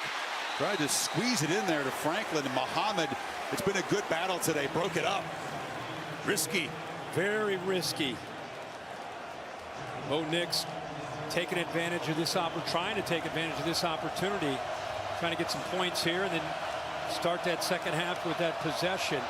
Not that many people have successfully tried. Jabbar Muhammad, 1.8 yard per attempt. When you target his guy, that is a tremendous stat for a defender. Nix from the pocket, delivers, and time Franklin escapes the tackle and skips out of bounds at the 43. Good effort to get out of bounds there. Thought he might be brought down in bounds by Muhammad. They have the 2 timeouts, able to secure still those 2 timeouts. 42 seconds with a couple timeouts in college football. A lot of time with Bo Nix and his system. Sure is. They do need 2 here on 3rd. Each offense 3 for 5 so far on 3rd down. That's good efficiency. Bang! First down and more. Barrels down to the 32. See if they spend a timeout. The clock will begin to tick very soon after they set the chains here. I go back to that previous play. The job and the effort by Franklin to get those extra yards allows you to run the football. It's Nix looking to run, pumps over the middle, catch made. Tez Johnson dragged down, first and goal. Didn't take him long at all. They still have the 2 timeouts, and they'll spend one right here. Bo Nix improvises as well as any quarterback we've seen this year. So comfortable in that. Washington makes a mistake of getting upfield. It allows him to step under and then outside to locate his receiver. Tez Johnson steps up, and then watch Tez Johnson. Look at that opening right there, and he already locates where he wants to go with the football. Right there, puts it where he can make a play and outrun the defenders. So just like that, Oregon, the 10-yard line, with a chance to come up with a touchdown here at the end of the first half. 2 elite quarterbacks do it differently, don't they? You're going to find Penix in the pocket almost all the time. Rarely does he throw the ball on the move. Nix, as you said, creates on the move beautifully. Yeah. And you know, this red zone area, if you go back to last year, red zone was critical for both teams. You know, Penix had the interception at the goal line. Bo Nix fumbled at the 1-yard line. Today, they've been flawless in this red zone area. Ducks trying to make it 3 for 3 touchdowns down here. Still have the 1 timeout. Long throw to the end zone, broken up.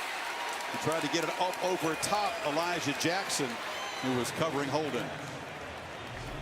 Boy, Holden has come a long way from his days at Alabama, kind of a possession receiver in Tuscaloosa. Now they try to get him isolated one-on-one to the field where he can make a play.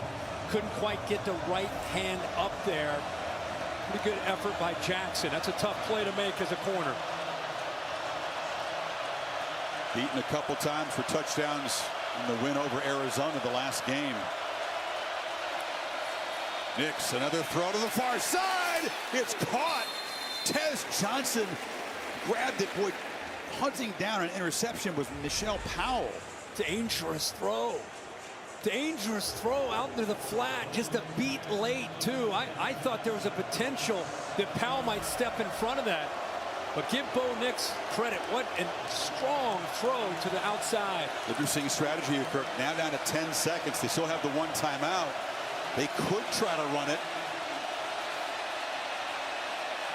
Huskies just now getting the 11th defender on the field. Nix, low throw. They couldn't take advantage of the confusion there on the Washington defense. Thaddeus Dixon, the corner, came running in very late. Yeah, and I think Bo Nix, when he got rushed out of the pocket, I think he just rushed it. He tried to get rid of the ball so quickly that he lost the accuracy and just flipped it out there for an errant throw. How about this? No field goal attempt to cut the lead to 1. Try to take the lead before halftime. 2 tight end look for the Ducks. Nix on the move, directing traffic, lobs to the end zone, heavy traffic, broken up, and the Huskies get a 4th down stop. Man, there was a lot of folks down there in that part of the end zone. How about Bo Nix trying to communicate with his receiver to work to the back of the end zone? Troy Franklin just did not, he was unable to do so. He's working right here. You see his hands. He's trying to say, hey, man, get to the back of the end zone. But look at that tight coverage. So now that's where he wanted to go with the ball. By the time he reacts, he just throws it back. He's got linemen downfield. The whole thing was a mess. They had 9 dudes in that corner of the end zone. Holly has Dan Lanning. Well, Coach, that decision right there to go for it in that moment, what were you thinking there? We're an aggressive team. We're going to go play to win the game, right? We got an opportunity to get a touchdown. We know that's a big swing for us. You guys have been back and forth. This feels like a heavyweight fight out here. How have your kids managed the emotion and all of the excitement here? Yeah, we knew it was going to be a fight. They're a great team. We got to go out there and play 4 quarters. Thank you, Coach. Appreciate it, Holly. It's going to take 4 quarters indeed. First half of this game, kind of like the second half of last year's game. 4 lead changes. Huskies lead at 22-18. The State Farm halftime report is coming up. Better for these messages. Kevin and the guys.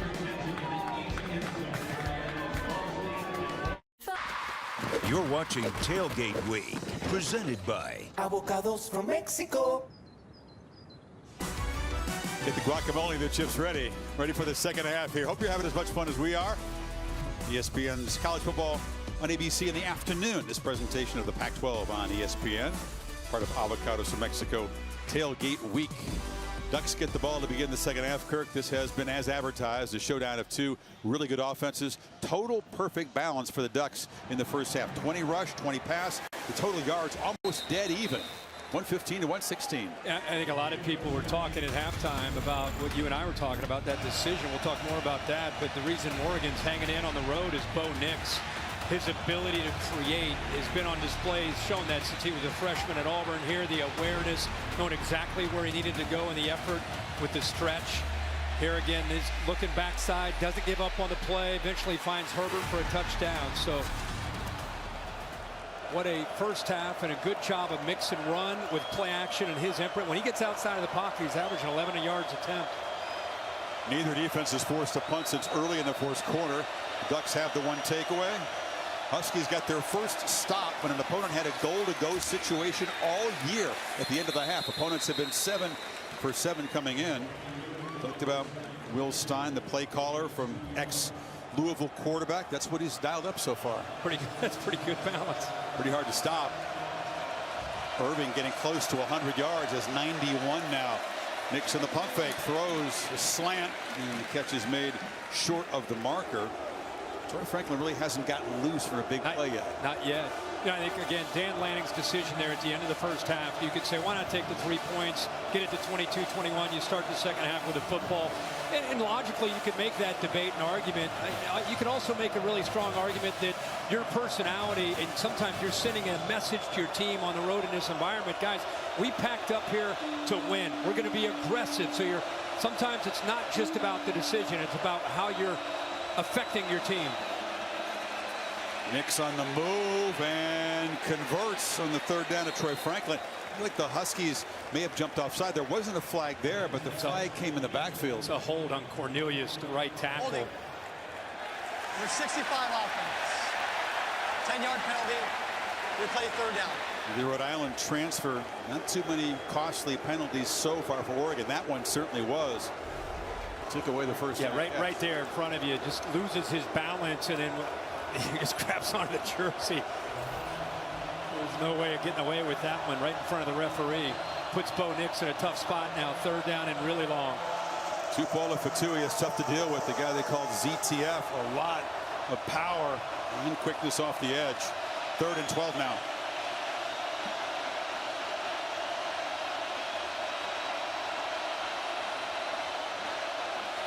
Huskies rush 4. Nix has plenty of time. Flips it down and is caught, but well short of the first down. It's Herbert. Attacked immediately by Powell, and the Huskies defense gets a stop. Yeah, they sat back in zone and tried to get pressure with 4. He had plenty of time, but just all his options downfield are taken away. Thought he might try to sneak it into 3, the tight end Ferguson, but elected to go underneath. Giles Jackson stepping in, finally contributing this year as a touchdown catch already. Back to receive the punt of Ross James.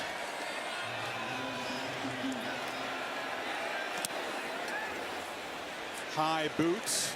Jackson comes up and makes a fair catch at the 35. Holly, what did you learn at halftime? Well, Washington coach Kalen DeBoer said they are good up front. They're putting a ton of pressure on Michael Penix right now, something they haven't seen a lot of this year. He said they are by far the best front we have faced this season. We've got to be better. We've got to operate more quickly so that they can't get after our quarterback. He also said the last thing he said in the locker room before they came out here is we're built for this. All season long, we've been able to score, move the ball. Remember, we are built for this moment. And then he addressed the penalties. Got to be smart after the whistle. That's a good point, Holly. Penix 0 for 4 when the Ducks have pressured him today. Very efficient when not pressured. On the run and off to Dylan Johnson, who's been almost matching Bucky Irving yard for yard today. They put a lot on you because of these run pass options. If you're committed to the pass, they're going to run the football. If you overload the box, they're going to get the ball out onto the edge. That time they were trying to stop those quick throws outside after motion, and so they were outnumbered at the line of scrimmage. Pick up 6. Johnson's got it again. He's got a first down. Sutter steps right to midfield. Huskies beginning this half the way they did the first half, grinding it out on the ground. Yeah, there's a lot of space in there, and I tell you, back-to-back plays at Parker Brailsford. The centers pulled around. They ran it to the left once, came back, ran it the same play to the right. And Brooks, or Dylan Johnson rather, again, continues to have a lot of production at that spot. He split out to the left here on first down. Penix hesitates, tries to throw a back shoulder throw. There's an obvious pass interference. Devin Culp, the tight end, was just grabbed by Evan Williams. They got a hold of the jersey. Never saw the ball. We've seen a lot of that. He's got some tough spots.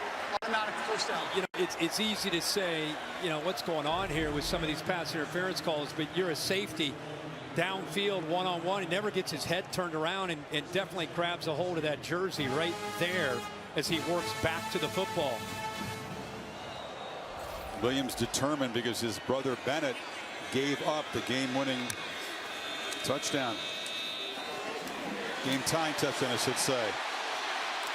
Dunze in traffic gets down, and they'll move the 6 to the 25. In the corner, Kyrie Jackson got hit. Linemen that were pulling out in front. I think one of them ended up taking him on. Actually, it's the safe, or the Two other Ducks down, actually, Lawrence. Yeah. You see Jackson down too, and the others, yeah, 2 guys down, both corners. So as they look at both Oregon corners, we'll take a break. Kyrie Jackson, Angelo Florence, both starting Oregon corners taken off the field, being attended to after that last play. So backups stepping in. Huskies with a first down. Johnson on the right side, knocked down. You talk about a big drive in this game after the decision to be aggressive and go for it at the end of the first half. Get the ball to start the second half, unable to come up with points. Now Washington gets the ball. They're moving into the red zone in a 4-point game, in a game that you would assume will continue to go back and forth. Now you got your 2 starting corners out.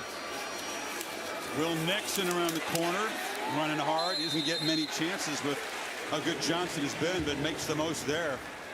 It'll be 3rd and 2 now. Nico Reed is in, a transfer from Colorado who's been in some. He stepped in, and Dante Manning is also in. So those are your 2 corners that are now in the game. Reed, the backup star, kind of sliding to a different position here as Penix lost for the end zone. Jump ball caught. Touchdown, Odunze. And the Huskies stretch the lead. Well, that's what you get when your corners go down. They're going to test it. You're talking about the best group of receivers collectively in the country. Michael Penix knew that they were going to take a shot, and they went to the field against 8. Manning, he's trying to use his hands. He's trying to get in position, and actually wasn't in bad position. But Odunze, like he's done all game and all year, adjusts back to the football thrown by Penix. 3 touchdowns by Michael Penix to 3 different receivers. Odunze now over 100 yards with his 7th catch. You know, in the way they're running the football, you could sit there and say, why in the world are you leaving those corners on islands? But they've got to be concerned about that run game. So the corners in this system are on islands a lot. And the extra point by Gross kind of bends through. And the Huskies strike to build the lead to 11 early third here in Seattle. Curtis Wilson with the All-State bus, logging some miles from Dallas here to Seattle. Kirk, for your All-State good hands play, I'll just look away for a moment. Yeah, as a CU alum, you need to look away. It's been a magical season, at least early in the year for Colorado. They were up big. They're up 29-0. But Alec Iomanner, 294 in the second half alone, including that catch. Unbelievable. Stanford has really been struggling, but they get a big win last night. A lot of people probably were asleep when that game was going on. Yeah, not me. Travis Hunter there, who came back, played two ways. After missing a few games, he got mossed there. He got worked over pretty good. Yeah, entering last night, FBS teams down by 28 or more in half. We're 0 for 248 since 2019. Stat. Yeah, that's just a stat. We're now 1 in 248. It's a setback. Holly, what do you have? Well, guys, one corner, Kyrie Jackson, looks like he can return to this game. They have looked at him and treated him for a left shoulder issue. They've put a new girdle or brace under his uniform. They've given him his helmet back, and he looks like he can return. But in the in the tent still is Jalil Florence. They are looking at his right arm, collarbone, and neck area. Don't have word yet on if he'll be able to return or not. It's good to see him get up from that hit. Both those corners went out in critical time in this game, and Penix and that Washington staff took advantage of it and got it to one of the top receivers in the country, and Adunze, who adjusted back nicely for that touchdown. Bo Nix and the Ducks must respond here. Down 11 with their defense struggling. That's been really their best weapon today. Bucky Irving gets closer to 100 yards with that 6-yard pickup. Yeah, he has really had a big game, and I don't think you're going to see Will Stein and Bo Nix change their attack at all here with 10 minutes to go still in the third quarter, down 11. It's about running the football, quick throws to the perimeter, play action, and eventually taking some shots. Irving again makes a cut. I agree, don't change your approach, but you better change the result, because if you give the ball back to Penix, you're going to be down perhaps 18. Yeah, this offense. And they know that. Now. They know that. They face a 3rd and 2. Jordan James into the football game at tailback. Irving is out. Place is coming alive now. Sure is. The students, that left end zone breathing down the neck of Nix.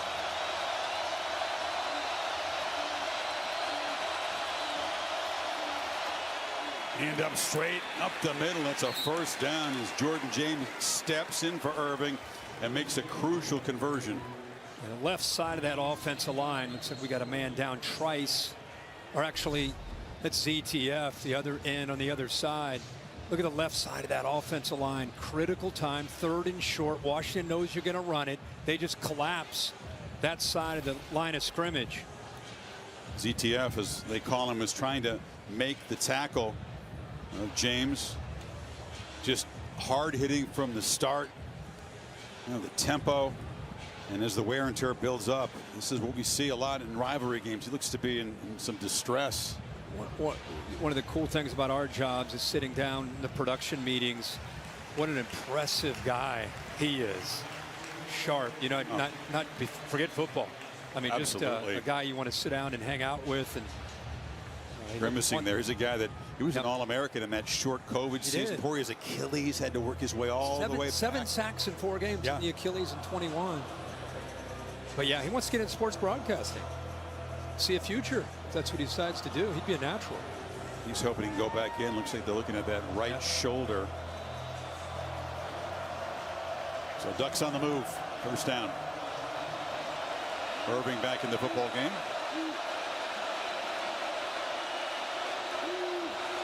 They fake it to him. Nix scanning downfield, backpedaling, and now checks it to Bucky.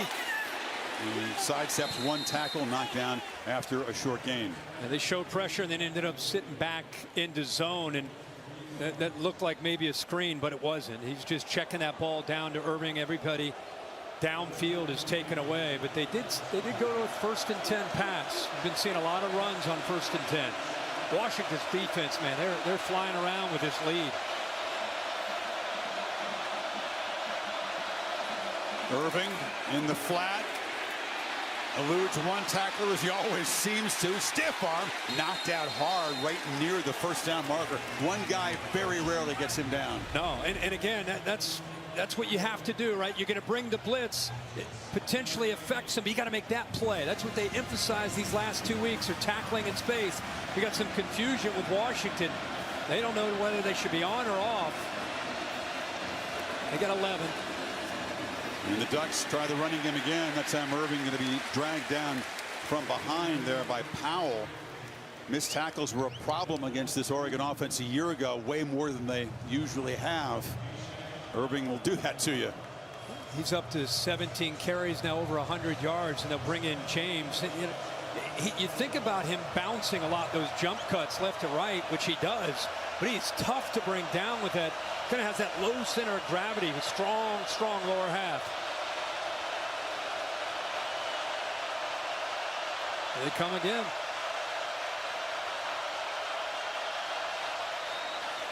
Next pump fake into the secondary. Ferguson was turned loose a bit, and he's got the gain to the Husky 25.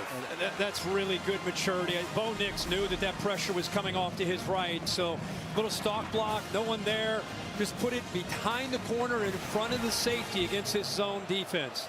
19-yard gain, running on first down. This is James into heavy traffic. So Tupuola Fatui over the sideline, grimacing, wanting to get back in there. He's an impact player on the edge.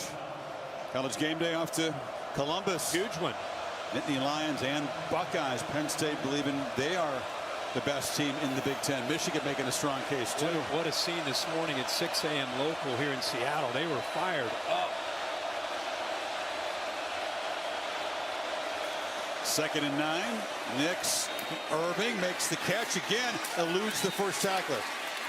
Almost no success getting him to the ground with the first guy tackled right near the first down marker. Yeah, it's one thing to emphasize it. It's another thing to actually have to go out there and do it. You know, this young man is so valuable to this offense every week, but especially right now with this.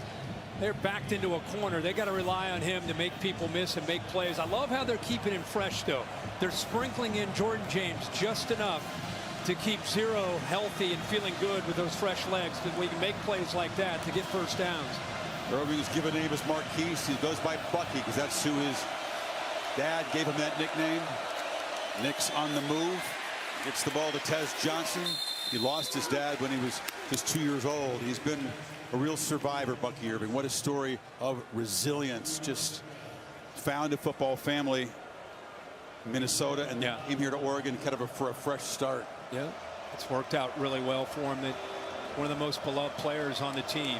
Everybody appreciates his approach, his mentality, part of this family, and how hard he works. It's nice to see him be rewarded on Saturdays. This offense wouldn't be nearly as effective without him. They lost some high-quality running backs, Oregon did, when Irving arrived from Minnesota. He's got the football again, and he's knocked down. That's a heck of a tackle. That time, Asa Turner, one of those backup safeties, wasn't having it. No, and they're getting more and more involved when he starts to get, the quarterback turns to go to that zone read look. These safeties are starting to fly down to try to get numbers, to try to leverage the football against Irving. Turner broke his hand, missed a couple games. Back in the fray here and making a nice play to set up a 3rd and 6. 3 tight ends in the ball game for Oregon. James is the back.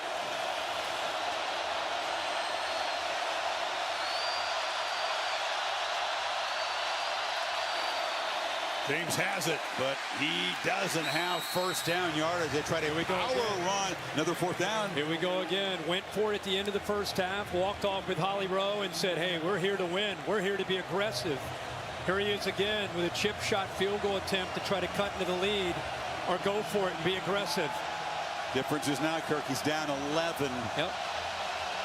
You can make it a 1-possession game if you opt to, but he's going to do what he did in the end of the first half. Yeah, this situation's been a real weakness of this Husky defense coming into this game. Didn't have a single goal-to-go stop, trying to make it back-to-back. He's got the one-on-one matchup up top if he wants to take a chance. First down at the 5 is what they need. Throw instead inside the 5. It's low. It's incomplete. Didn't quite get it. Elijah Jackson was in coverage against Franklin. Huskies get another turnover on downs. The ball is thrown low and away, and that right arm by Jackson getting in there. Great location to put this football low and away. It actually got through. Went through the arms there of Franklin. Huskies take over, up 11. It's a beautiful day in Seattle. Goodyear providing the aerial coverage.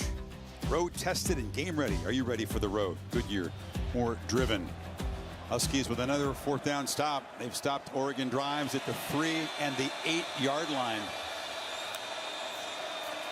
Penix looking to throw from his end zone. Launching downfield. Odunze couldn't quite get it. Running with him in coverage was one of the backup corners, Bridges. They beat Manning 8 for that touchdown. Remember, both Florence and Jackson went out, so we saw Manning come in and Reed. Now Jackson's back in the lineup, and they go to Bridges, who's got great length himself at 6'3", but right away they go right after him. Talk about awareness to personnel. Talk about getting pressed into duty and trying to cover a dude who's going to be a problem in the NFL next year. He's an NFL receiver playing college football. You see guys like that on Thursdays.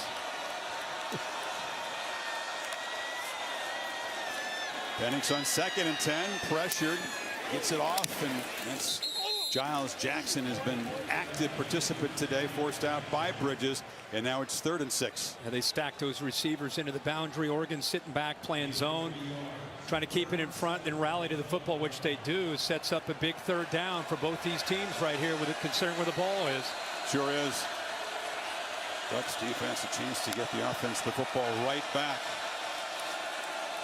Washington kind of that hard count, hard clap, I should say. They get the look at what Oregon's doing. Now Oregon's checking with Washington to get out of whatever look Washington thought they were in.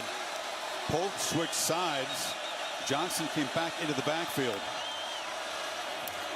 4-man rush. Penix has time. Long throw over the head of Jackson, who had kind of broken it off, and the Ducks do get a stop. Yeah, and give Tosh Lupoi a lot of credit here. They showed pressure. That's what Penix ends up seeing. So they make their adjustment. So then Oregon says, okay, we're gonna show that pressure. Then we're gonna drop out of it, and we're gonna play zone. So Penix expecting those backers to come. They end up dropping out, soft zone, and all he could do was throw that ball away. So the cat and mouse game that time favors Lupoi and Oregon. Jack McAllister to punt it away. It's a low boot. Tez Johnson watches it bounce in front of him, and it actually bounced off one of the coverage men and out of bounds. They'll spot the ball right near midfield. Now a quick word from Cheez-It. I'm RG3Z. See you next time. Hey, who changed my name to RG3Z? Me? It's a great combo. Like college football and Cheez-It. You like? You cheddar believe it. And how will college football fans feel? They're gonna be feeling the cheesiest! Woo! Bo Nix trots back out. Remember before the game, Jeff Bassett said, we'll get that ball back for you. That was an important moment for Oregon. Yeah, and I think that had a lot to do with why you see Dan Lanning go for that. Puts Washington's offense deep in their own territory. You get the 3 and out. Now you start at midfield here for Bo Nix. Punt not very good, just 38 yards. And Nix to Tez Johnson. It's a block around the edge. It was Herbert out there throwing a block. Holly, what do you have on ZTF? Well, Zion Tupu-Olafetuai is over on the sideline right now. He was trying to see if this right shoulder was okay. He's already wearing a big harness on that shoulder. He's been doing downward dog planks, trying to get that activated. It looks like he is going to try to run back in now. The yoga physical therapy on the sidelines there. Thank you, Holly. Yeah.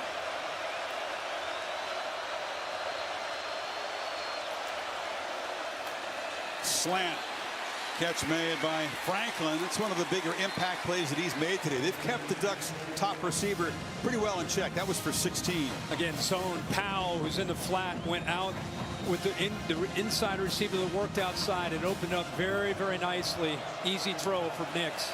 4-man rush, lots of time. Launching downfield. Wide open is Franklin. Well, he waited a while to make a huge impact play, but that was it. 30 yards as the Ducks cut into this lead. Yeah, that's an example of playing a cover 2 look, and it's easy to look at the safety because he didn't get over, but the corner does not jam the wide receiver at the line of scrimmage to slow him down. We'll give you a look here after this. Looks like a 2-point conversion attempt for Oregon. Each offense has successfully executed a 2-point play. Ducks have gotten 4 this season. Only Baylor has equaled that number. A 5th would make it a 3-point game. Irving far to the left. The corner. Nix rolling to the right, throws, and it's good. Trez Johnson on a crossing route, very tough to defend, and the Ducks are back within a field goal. There you go, just like that. Let's go back to the touchdown, and if you're a corner playing zone like this right here, you've got to jam to slow him down to give your safety time to help you over top. Watch how this unfolds here. He just does not get his hands on Franklin at all. He whiffs, and by missing, Nix is able to get the ball behind that safety. So it's easy again to look at the safety and say, why didn't Hampton get over? But the miss right there by the corner is what allows that play to unfold for Oregon. Good recognition, great accuracy by Bo Nix. Said, man, you got to help me out, man. You got to help me out. Had great field position, Kirk, from midfield. It took 52 seconds to score. And here's Johnson, just very, very tough for a defender to stay with him on that. Yeah, absolutely. Both these defenses, boy, being tested. I mean, you imagine what this fourth quarter is going to be like. Minute 36 to go here in the third. Just when you think Oregon's on the canvas and are they going to be able to get up, they go for the conversion. They don't get it. Defense does their job. Great field position at the 50. Go right down and put a touchdown on the board and a 2-pointer. And in the blink of an eye, they're down 3. Ducks have run 16 more plays today, and they've run 27 plays in Husky territory. Field has been tilted a bit that direction. If not for those 4th down stops, Washington would be behind at this point. And it'll be a touchback. Kind of a haunting image here in the crowd today. This character they call Slappy.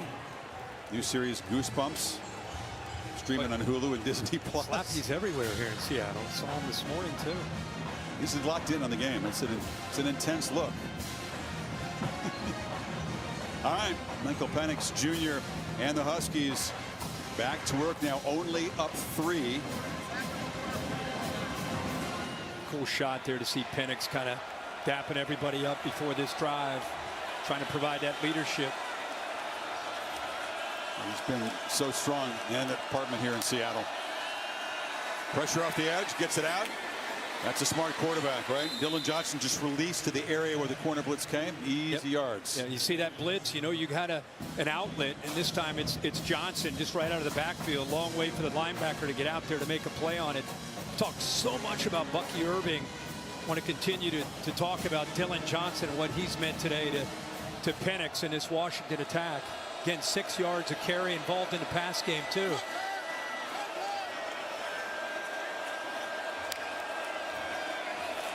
Second down, Penix launching downfield. Another one of those 50-50 balls. They tested Bridges again with Odunze. Man, I tell you what, it's not. You talk about a tough assignment for any corner in the country. You're going to come in because the starting corner Florence is out. He's had a rough day against Odunze. Anybody would. And the first couple plays you're out there, they're taking you downfield vertically, and you're holding up stride for stride.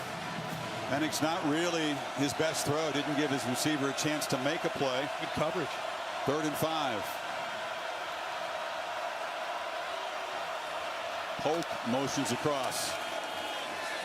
Penix has plenty of time. Slings it incomplete. Again, he was trying to find Odunze against Bridges, and he held up again, Kirk. 4th down. He sure did. Man-to-man coverage across the board. I think he wanted to get the ball to Polk, who's in motion, who's going against that safety. You see how he looks right, but there's nobody open. Tight coverage as they continue to mix zone with man, trying to create hesitation for Michael Penix. Bridges again in for Jalil Florence. He's a long corner, 6'3", long arms. They got a few of them on that Oregon roster. Yep. He's holding his own so far. Tez Johnson to receive the punt from McAllister, and he backs up and makes a fair catch at the 20. Final minute of the third quarter. Ducks back to work, down by 3. Tuesday on ESPN, NHL doubleheader. The Lightning visit the Sabres in Buffalo. And 10 Eastern time, the Kraken from downtown Seattle will host the beloved Avalanche. I'm at Beloved. 3 miles south of here. Both games on the ESPN. For some, right? I speak only for myself. Have you seen Connor Bedard yet? Yeah, he looks about 14, doesn't he? But how much fun is he to watch, though? The hands and his stick, I mean, he is incredible. 18-year-old Blackhawks phenom. 50-yard punt. And now Nick's right back to work. Terrence Ferguson, only a 2-yard gain. Tackle made by Elijah Jackson, who's having a terrific afternoon.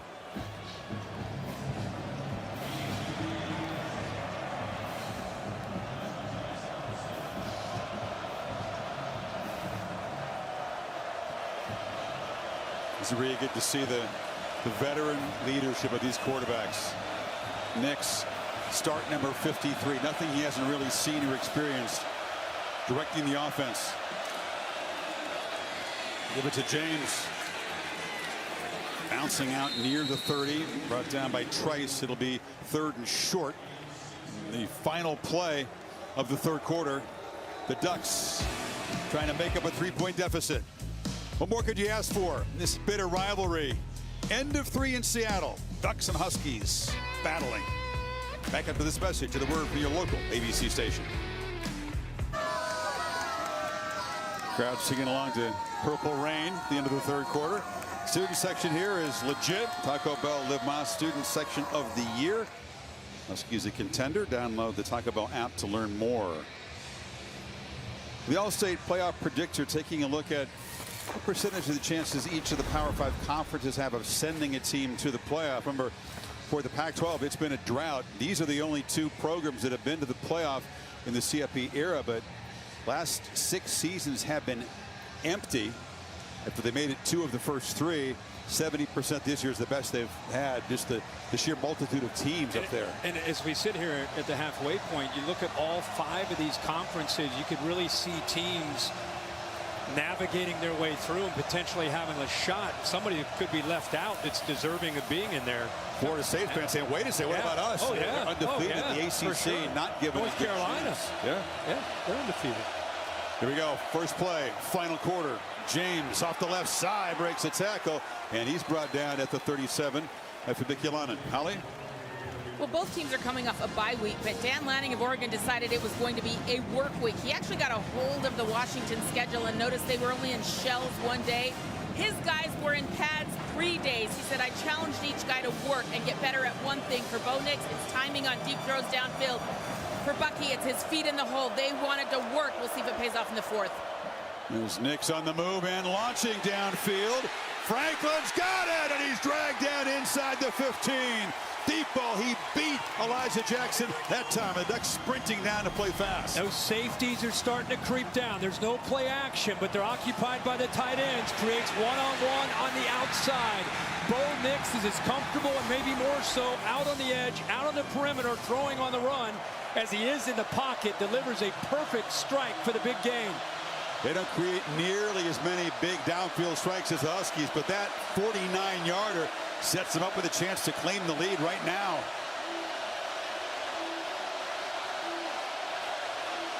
Noisiest part of the stadium for visitors. Irving drives forward for about 3. That left side doing a good job of point of attack, getting a good push. I'll throw Herbert in there. Patrick Herbert doing a good job helping seal that edge. Knicks in rhythm now, Kirk, in that third quarter. 11 of 12. And the touchdown for 104 yards, picking right back up at the beginning of the fourth quarter. Remember, they've been down in the red zone 4 times today, only the 2 touchdowns.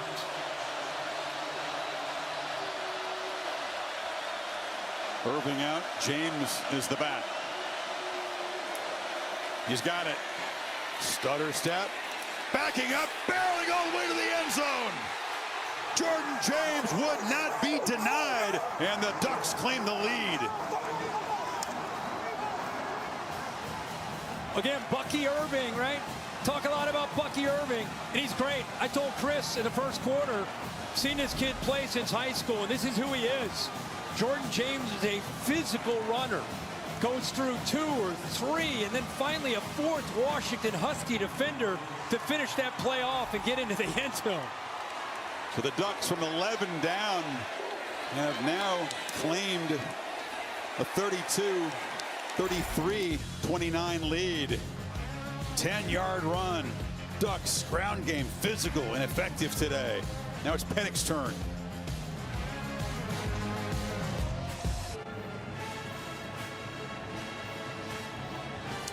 The rankings brought to you by AT&T 5G. No trouble for the teams at the top of the poll. 4 routes, and Penn State just clobbering UMass. This is the battle of the day here in Seattle. First time ever these programs have collided as top 10, and no one disappointed. Now Penix and the Huskies will have to answer. They were up 11 not too long ago. This Ducks team might be wearing the eggshell uniforms, but there's nothing fragile about them. Bernard escapes, gets a block. Jeremy Bernard knocked down near the 40, so good field position for Penix. That's the first real long return of the day. Cole Martin made the tackle. Just want to go back to the end of the first half when Oregon went for it, and a lot of people thought Dan Lanning should have kicked a field goal, and then he got another red zone opportunity when they got the ball back in the second half. Decided to go for it. Didn't make either one. We talked about how it was maybe it wasn't logically the best decision, but it fit his approach to come into Husky Stadium, an aggressive mindset. He knew that he had time. He knew he could keep his team engaged in being the aggressor, and right now it's paying off for him, keeping him thinking and attacking in that manner. Effective 4th down conversion in the drive. They've been very successful when gambling, going for it. Husky Jeremy Bernard, who made the return, is down on one knee. Made his way back to the huddle, but then went down to that one knee position. Again, already down Jalen McMillan, who returned to the offense. As Holly said, he was a big part of the game plan. Looks like he may have re-aggravated the leg injury. Bernard, he could play in the slot, stepping in. Giles Jackson and Polk and Odunze. 32-yard return by Bernard is being helped off. There's McMillan. Sets up Huskies with their best field position today. Then the Ducks amping up the aggression, Kirk. Yeah. After halftime. Absolutely. Remember about Penix, I know these last couple drives haven't gone his way, but he's very comfortable in these competitive games. We're not to this point yet, but just to let you know, he's got 3 career game-winning drives, including last year in Eugene. On the edge, Johnson strung out and dropped behind the line of scrimmage. Those eggshell uniforms swarming him. Bridges got there off the corner. Yeah, this time they do a better job of keeping the edge to the defense and flying to the football. Jeffrey Bassa, who's the leader, see how quickly he reacted, takes on that big offensive lineman, and then the rest of the defense is able to run to the football. Talk about Bridges in coverage 11, the backup corner in the game, that time involved in run support. Huskies behind the 6 on 2nd down.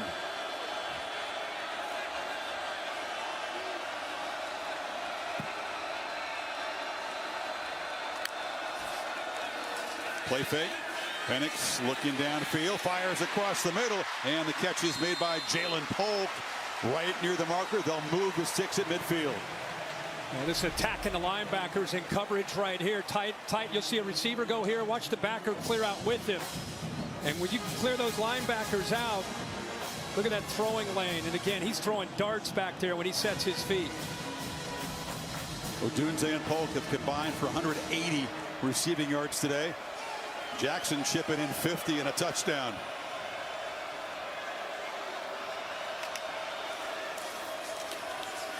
Johnson patiently picks his way to the edge, takes a big shot after a 2-yard gain.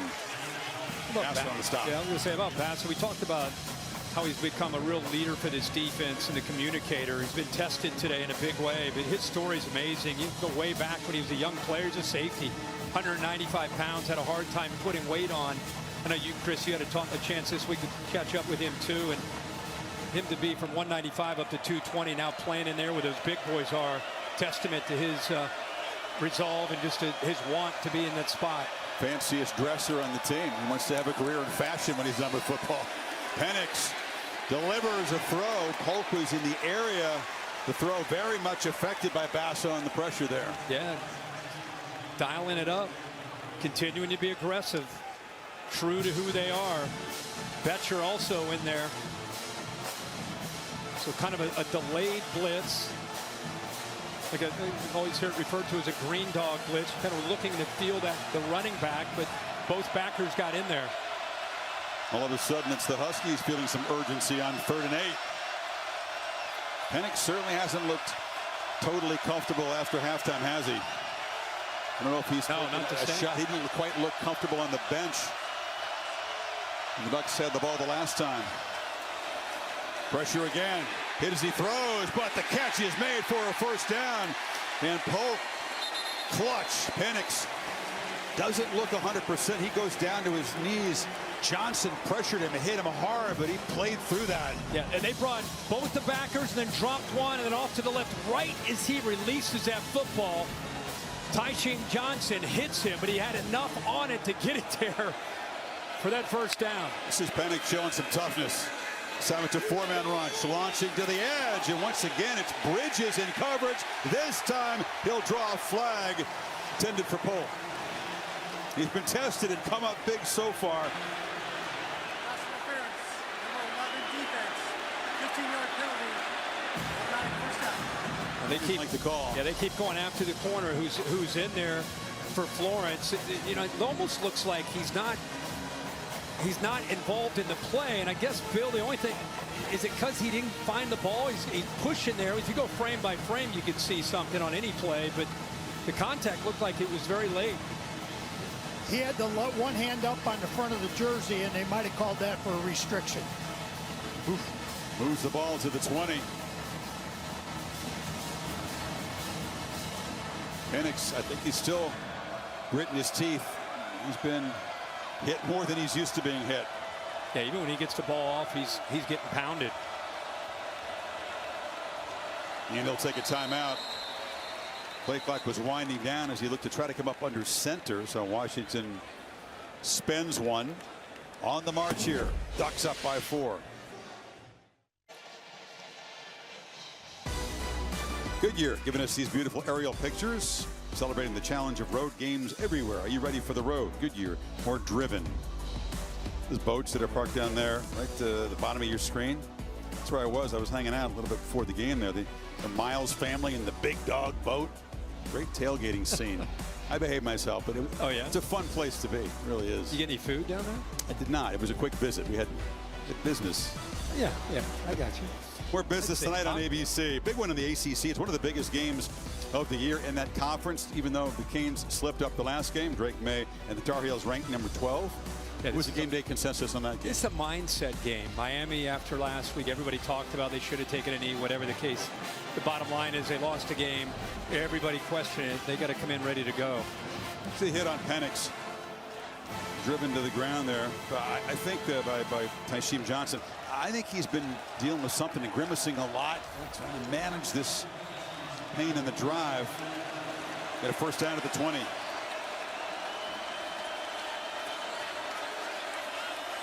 Rarely is being under center today. You pitch it to Johnson, who makes a cut. And couldn't quite get the edge. That was Bridges in space making a nice play. Yeah, I mean, Bridges is continuing to make plays. They test him downfield. I know he had the one pass interference call, but matched up a lot of times man-to-man against Duce back into the boundary. Now matched up with Jalen Polk. At that time, good job in making a play in space. It's the running game at Dylan Johnson. Fresh bodies for Oregon. Let's see if they test him again. It is Polk off to the left. Dunze goes in motion, and he's muscled out of bounds, incomplete. Brandon Dorless came in off the edge. 3rd down. So this gives you an example how they move Adunze. I know it didn't work out, but he's lined up here trying to hide him. You motion him. Look who follows him. Not a corner. Safety comes down. Look where he wants to go right away. Just doesn't have any room to work back into the boundary. No space, but very favorable matchup. One of the best receivers in the country against Evan Williams, a safety who's really never asked to be in man-to-man. Need 6 on 3rd. Whereas Kalen DeBoer will have a decision to make. Penix from the pocket, lofting to the end zone. Over the outstretched hands of Giles Jackson, who had a step. Penix was knocked down at the throw.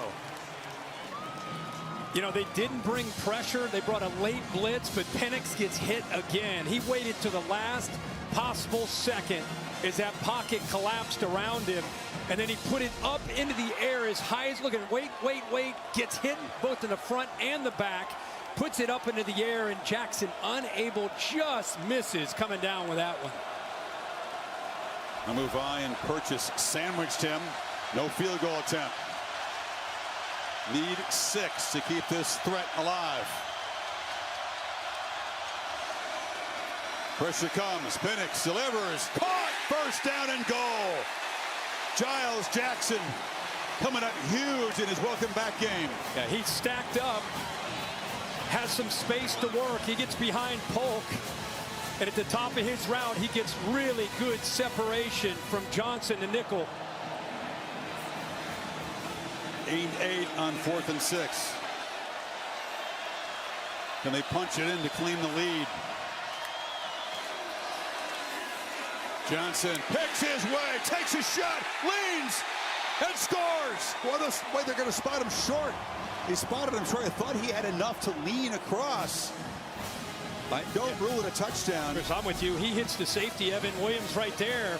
Keeps moving those legs and then extend. Oh, the ball comes out. Oh, so he is short. He is short. He was poised to score, but the ball came out and hit the ground. He fell on that just short of the goal line. Good job by the officials there. Well, we saw Jordan James for Oregon have a similar run where he punched it in and got into the end zone. And this time, Dylan Johnson, you can see there's Penix again, kind of grabbing his midsection. Replay is taking a look at it just to confirm it. Look at the progressive pylon cam here, just to be sure. He's fortunate the ball bounced right back up. He's going to stretch across, and then before he could reach the ball, he got punched loose. Knees up, balls out. Here's the interesting thing on the call, though. As he recovered the ball, when does he get firm control of the ball? Oh, if that ball still slid forward and then he gets control, it's a possibility we have a touchdown. Oh, here you go, Billy, right here. This is a good one for you. What do you think? We're going to see the ball start to roll up. Now, there it looks like he's got firm control. Yeah, I think they're going to mark it short. By the way, how about Steven Seven punching that ball loose at the half-yard line? Great effort. Sure was. Last-ditch effort. Penix, you could see as he walked over to consult. They review this. It's not a timeout taken. He's dealing with stuff. This is just Michael Penix, who's been dealing with injuries his whole career at Indiana. Comes here, he stayed relatively healthy. His toughness is unquestioned, and it is being put on display in this game today. Anybody who knows how to deal with injuries, it's Michael Penix. The 2 ACLs, the shoulder problems that he's had, and healthy today, but playing through some pain. Dylan Johnson right at 100 yards for the day with that carry. His first career 100-yard game. Football length away from the lead here.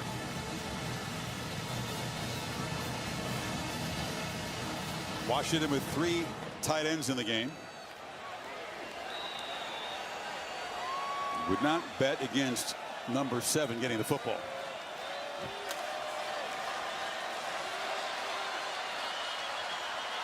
It's a wildcat look. It is him getting direct snap, but they're ready for Johnson. He'll lose a yard. It's 3rd down. That looked like Brandon Dorless to me, able to use his quickness to be able to get some penetration. The ex-Husky Kentucky Tamani was right there side by side with him. Right here, look at this penetration, able to shoot through those gaps. So one thing when you go Wildcat, you become much more predictable. This is a tougher situation now. It's ball back at the 2-yard line.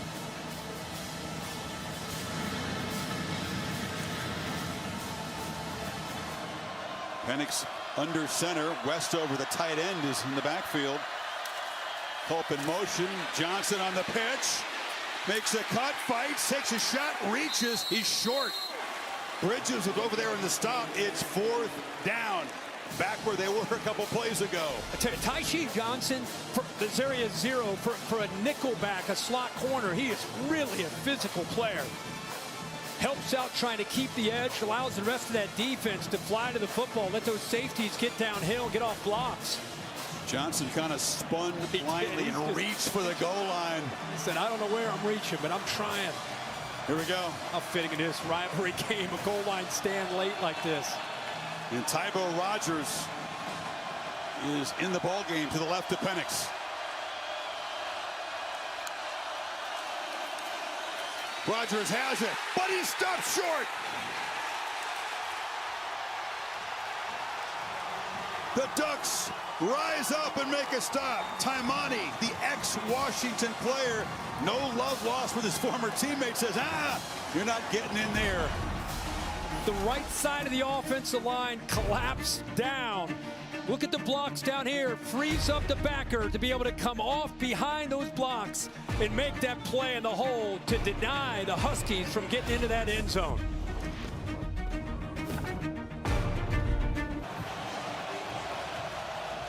Biggest moment of this game so far. So much offense featured, and there's a big fella, Taki Taimani, played a couple seasons here at Washington, transferred to Oregon. He wouldn't really fraternize with his ex-teammates on the field in Autzen last year. Said, hey, Oregon, better NIL. Sorry. Oh, boy. He lost that game at home, trying to come up here in his first game back and return the favor. Dan Lanning challenged his offense when they took the field and really engaged with that offensive line, just firing them up, letting them know at this point in the game it is. And the defense just stepped up. Look at that emotion right there, challenging them.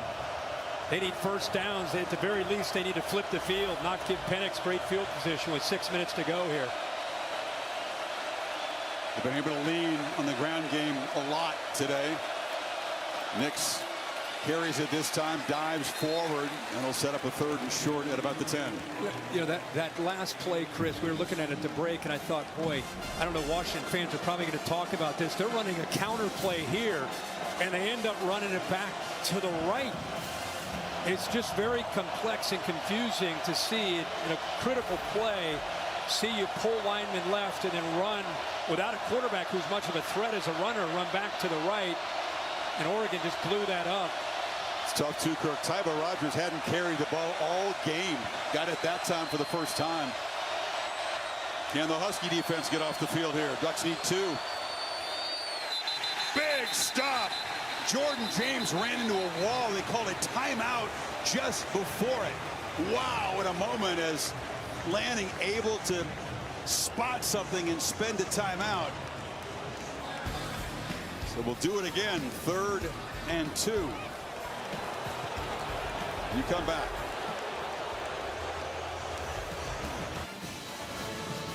Ducks trying to snap a 12-game winning streak for Washington. You saw a quick shot of Will Stein there, young offensive coordinator. Where's that camo hat? It's weird when the OC looks younger than the quarterback. Ex-quarterback at Louisville calls the game from the field. Which 34 years old. Said, you know, as a player himself in Louisville, he went through 4 offensive coordinators that allowed him to really relate to what Bo Nix has been through between Auburn and here. They didn't like the look on that last play, and let's spend a timeout. Let's see what they got here. It's Jordan James in the backfield. Nix on the roll, finds the tight end Ferguson, and they keep the drive going and can chew on some more clock. Yeah, motioned him out to where those 2 receivers were, and in man coverage, he uses those 2 receivers as a screen to get out into the flat. Made it very tough for Washington to get out into the flat with him. So anticipated man coverage, called a man beater, used that motion pre-snap. Great execution there on a big 3rd down late in the game. Talked about late game heroics for Penix. This is not a game-winning drive, but it symbolizes the kind of thing Nix has been able to do in his career. 7 game-winning drives between Auburn and Oregon. When earlier this year against Texas Tech, Jordan James on the carry. This is incredible clutch opportunity for him to execute here and perhaps run this game out. Yeah, we've seen him step up. We got a lineman down from Oregon. Could be the center. Yeah, it is. Jackson Powers Johnson. Great to see. He said, "Get out of here. Do not come out here. I'll play through it." And they did attend to him, so he's going to have to at least come out for a play. You got to admire that he wants to stay, but he is the center, so it's a big deal. Iapani Laulu is the backup center. He's been playing some in guard today. He's a true freshman. Now he'll have to come in at least for a snap and play center. Keep an eye on that lower leg, just kind of gets rolled up. And every lineman's worst nightmare when you see that. But Chris, I think Jordan James, boy, Bucky Irving's the star, but it's pretty nice when you go from Irving to James, both averaging collectively about 6 yards a carry. Nix as a runner hasn't been terribly effective. Had the one scramble for a 13-yard first down. There he is working with the new center, who's a true freshman, by the way. Well, I mean, look at the quarterback. He's going through okay. Here's what we got here. He's showing him the technique. That's when your quarterback's like an offensive coordinator. He's been playing college so long. Offensive line coach here. Yeah, right.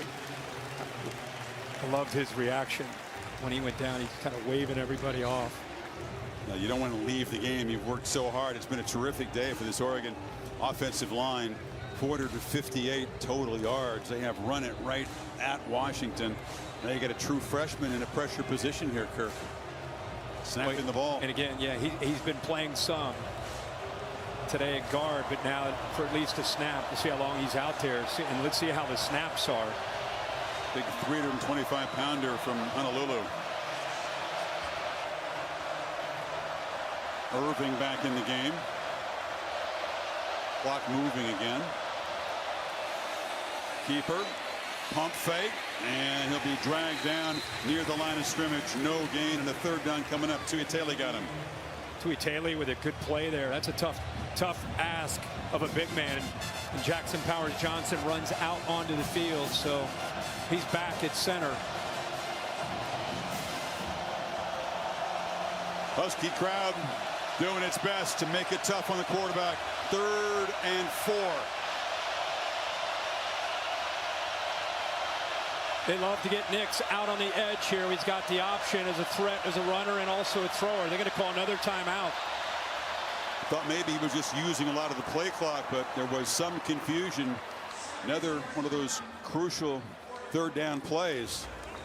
How big is this series? Dan Lanning's saying this is it, man. We got to work this clock down and try to secure victory in 4-minute offense. How fun has this been, man? The focus coming in, rightfully so, on the 2 Heisman contending quarterbacks, all the playmakers. But, man, there have been some enormous moments in this game that just come down to pure physical play in the trenches. No doubt. You know, and I think we've seen some great individual efforts by some of the running backs, the skill guys, the defense. No one really talked much about the defense coming into this game and how they could go a long way in determining who would win the football game. But we've seen some guys make some great plays and some one-on-one matchups. That was the focus really for the coaches when we met with them yesterday, was who's going to win the one-on-one matches, not just at receiver and DB, but in the line of scrimmage. Nix directing traffic here off the timeout. There's still some confusion. He's 13 of 14 with a touchdown here in the second half. Irving joined by Johnson in the backfield. And the ball lofted down the field. Jump ball catch made by Franklin. They go to their best receiver, and he comes up huge at midfield. Man-to-man coverage. They're pressuring, bringing blitz. They came in with an aggressive attitude. They came in with it. Maybe this ball was. See if he juggled this ball. First thing real good. He goes to the ground, and I don't see it come out. Franklin doesn't. Oh, this is like the look. This is the look we're going to want to see. Right arm has the ball for now. On the field is an incomplete pass. The previous play is I don't see that ball move. Chris, I didn't see that ball move at all. I didn't see him rule it incomplete. Apparently they're saying, Bill, the call on the field was incomplete. Catch made foot down, other foot down, knee down. If he's got control of the ball, that's clearly a catch. I've got a catch on it. He's got firm control. He's dead to ground. Well, I saw one official give the catch signal, so another official must have called it incomplete. And let's not lose fact that is with one arm. He just caught that ball with his right arm. Maybe the play of the game, it's third down. Washington was pretty good too, huh? Great. And again, the call. Oregon came in here with an aggressive mindset. They've rolled the dice, and they probably think this is what we have to do. We're going to play and coach to win the game. And with everything on the line, they put it up to their best receiver, Troy Franklin, and my man comes down with a one-handed catch for a first down. He is extremely confident the replay is going to award him the catch that we think he made. Very quiet first half. They did a great job on the Ducks' top receiver before halftime. He only had 2 catches. Now Franklin's got, it's going to be his 7th catch. They've taken it off the board. It's going to be his 7th catch. He's the only one in this stadium that is as confident. I mean, he knows he caught that ball. He's like, let replay look at that one. Go ahead, fellas. Take a couple looks at that one. That's a beautiful catch. You're right. He's been celebrating this long review here. After He's pretty sure. It was determined that the receiver completed the process of making the catch. Yeah. Look at it. Boy says, yeah, that's right. First down, Oregon. He's got it, man. What a play. What a call. What a throw. But especially, what a catch from the veteran, Troy Franklin. 25-yard risky throw on 3rd and 4. Or you're punting the ball and you're giving it back to Penix with a chance to win it. Now Oregon can continue to work on the clock at the very least, perhaps add to the lead. You figure they'll dial the tempo way back and use the play clock here. How's that for a second half? Pretty good. 1 incompletion.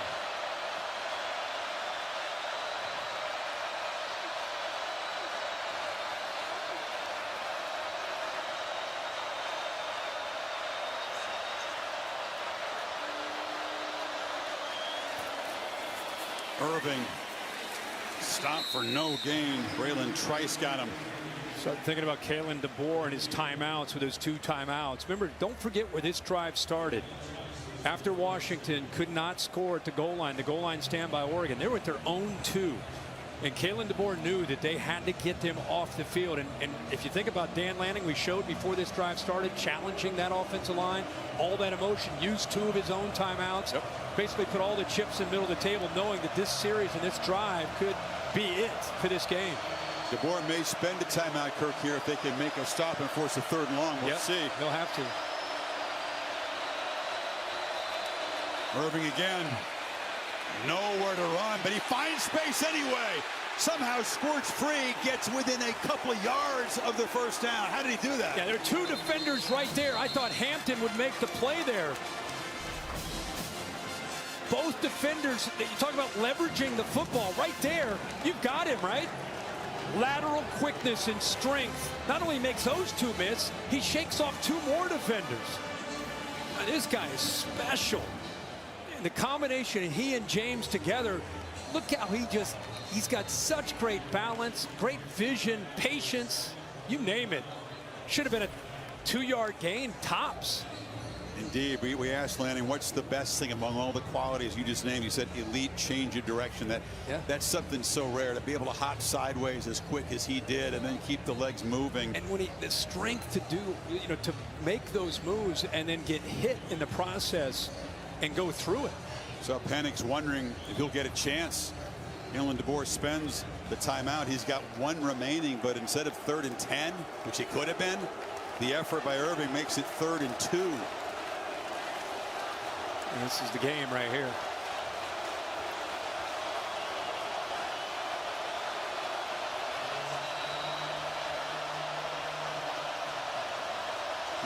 He just wants one more chance. Jordan James, who's tough to tackle himself, is in the ball game. It's directing. James has it, slipped, and they stop him. He'll lose yardage. There was a little bit of confusion, Kurt, and he lost his footing on the cut. But Ale, I think, blows this play up anyway. Watch him right here. and we haven't seen this a lot, but he's able to slip off of that block by Stephen Jones. So even if he doesn't lose his footing, give Washington credit for getting off of blocks and slipping a gap there and get into that backfield. Penetration blows that play up. So they used their last time out, and Penix, in fact, will get his hands on the football with a chance to win this game. Really? I think so. By the way, the Oregon. I mean maybe Lanning just goes for it and kills the game right here. I mean, he said we're an aggressive team. He's been aggressive all game. You're right. But you know what the quarterback's lobbying for. Oh, I love it. Look wow. At this. He's been consistent. If nothing else, he's been consistent the entire game. I mean, this is a longer attempt than the third down was. No more timeouts from Washington. A first down here should do it for the Ducks. Nix can also pooch punt. Keep in mind that's part of his arsenal. He's done it quite often in his career. Rolls out. They're going to throw for it. Incomplete. Huskies take over. This gamble does not pay off. And Penix will have a chance to win it. Give credit to Powell right here. As the motion comes over, keep your eye on this defender taking away the potential threat because he keeps outside leverage. He wants to throw this ball out here, but look at the defender taking that throw away. Really good job there. Reaction from Lanning, and a stoic. Again, you could have sent the punter out. Maybe the Huskies are back at the 10-yard line. Instead, at the 47. Need to find the end zone. Don't have a timeout, but plenty of time.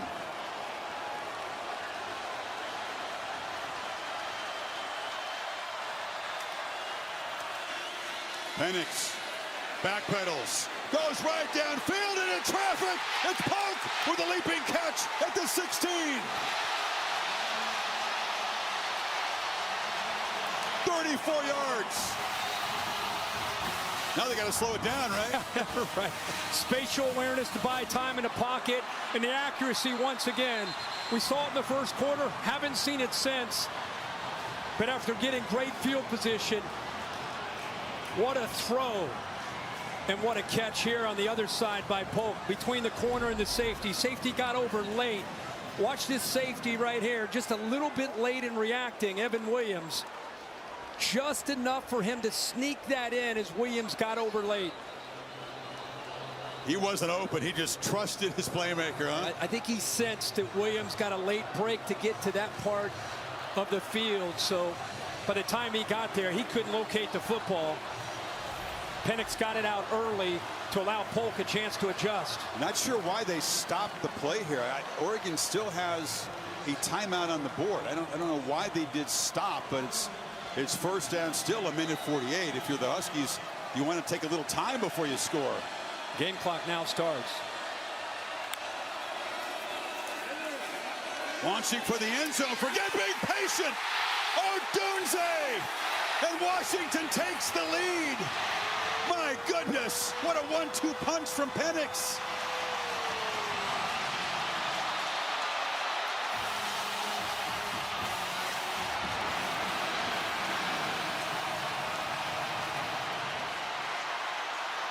But will they regret scoring so quickly, Kurt? I'm enjoying the scene, right? Just take it in for all it's worth. But that was my first thought, is 2 plays. Now you gave Bo Nix a minute 38. They're going to go for the extra point here to go up by 3. I mean, sometimes a lightning strike, big play offense isn't exactly what you need. They had to get a touchdown, which they did, but they did it in 2 plays in 33 seconds. Yeah, generally, when you see a safety on the hash here, he's there to protect against a threat into the corner. Here, Evan Williams, all the action goes right. He takes a couple steps to his left, and that's just a quarterback trusting one of the best receivers in college football. Looks off to safety, puts it up, hopes that his guy can adjust. Remember, that's a backup corner in a game for Florence. They go after him again. Ball is thrown to that back shoulder where he can adjust. Bridges never locates the ball, and the Huskies in 2 plays are on the board for the lead. Odunze continues to be almost unfair at the college level. And Michael Penix Jr. that was his touchdown pass. And Ryan Grubb, old Coach Grubb, who was a strength coach back at Sioux Falls, right? Versus where DeBoer got his start. Hey, put on your seatbelt, boys. We got a minute 38, and Oregon still has a timeout. All they need is a field goal to send this thing into overtime. They were not at all conscious of using the clock, of taking away some of this time for Oregon. And you do wonder, Gary Bryant Jr. will let this one go. They'll just spot it at the 25. And here's the call from the Huskies radio network. 100 yards on the ground. Might not hurt to try a couple run plays. Johnson's on the right hip of Michael Penix here. 18-yard line of Oregon, Dogs down by 4. Snap, Penix to throw. Goes for the end zone. Off the left sideline. Touchdown, Washington! Fireworks shoot up at us. Touchdown of the game. 8 catches for 128. Here we go. Bo Nix trying to engineer another game-winning drive. Done it 7 times in his career. 3-man rush. Ball out quickly. Catch made. And Irving, a short gain. The clock is moving. Yeah, Washington obviously just trying to keep him inbounds, willing to give up completions underneath.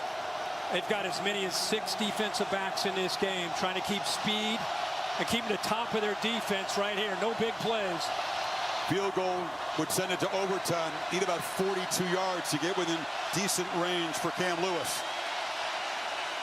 Catch made across the middle. Franklin dragged down short. The clock will continue to move. It's going to be 3rd down. Washington, they have no problem with that at all. Bo Nix is going to have to get the ball downfield.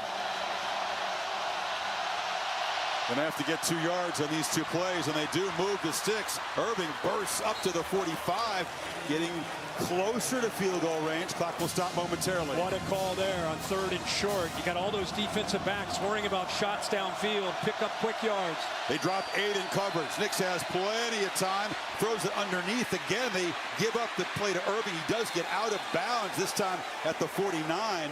There's no flag for him on the sidelines. Yeah, good job of getting out of bounds here. Chris, like you said, you're rushing 3. You're not getting a lot of pressure on Nix. The good news is you're dropping 8. 3 are deep. 5 are underneath. Windows are very tight for Bo Nix. Silva timeout. 36 seconds. About 20 yards, maybe 15 yards to give Lewis a chance at a game-tying field goal. James in the backfield. Again, they rush 3. Nix checks it down to James. Can he stay in bounds? No, they do get him to the sideline at the 50, down to 29 seconds.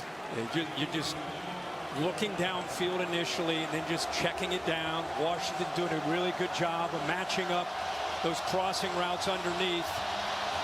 Bo Nix, typically in these situations, as we saw just a little earlier, Franklin is his go-to guy. He's right now all the way to his left. He just kind of directed him. 3rd and 4, still need about 15 to 16 yards to give Lewis a better chance. Catch is made. Johnson skips out of bounds. It is a 1st down for Oregon. What a good job. I think he looked Franklin's way, but Franklin cleared the coverage with him. Took Jackson, opened up a nice vacancy there to his left flat. Made a nice accurate throw. What poise right now being demonstrated by Bo Nix with all that's at stake here with 23 seconds to go. Some pretty gassed Husky defenders having to dig deep.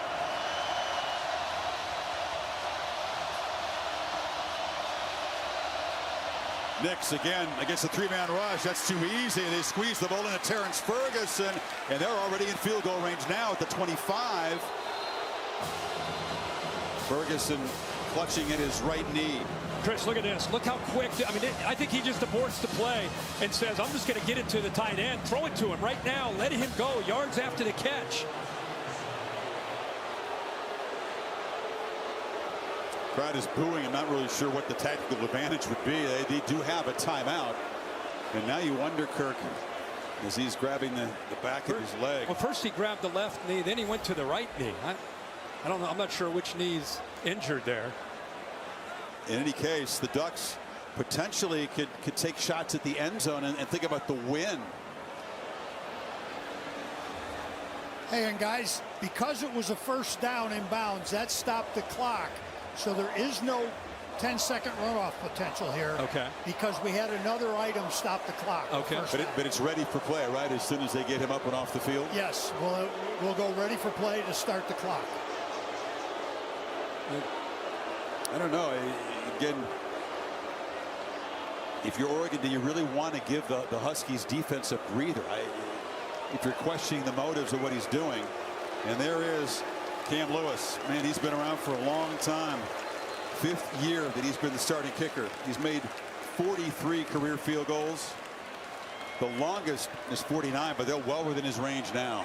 Let's just step back for a second. You think about 2 5-0 teams, both ranked in the top 10 for the first time in rivalry history. 2 Heisman quarterbacks giving us all that they have here in this 4th quarter. And we're close to potentially sending this thing into overtime. Nix 6 for 6 on this drive. From the pocket, incomplete. It was James out of the backfield, down to 9 seconds.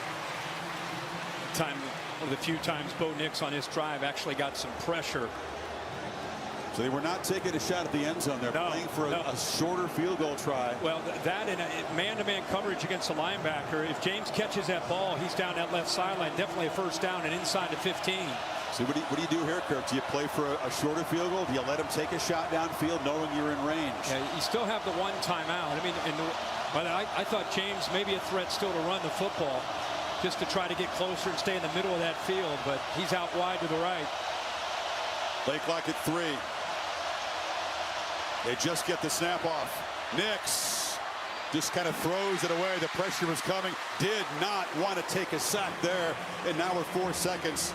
Here comes Cam Lewis to try to send us to overtime. That play didn't look good from the beginning. You know, the timing and the rhythm of it, but it comes down to a field goal attempt here for the Ducks on the road to try to send it to OT. Long way from home. He comes from Charlotte.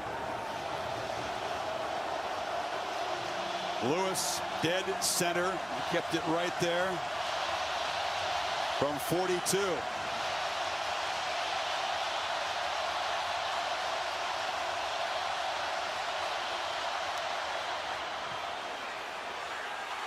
Missed it! And the Huskies survive!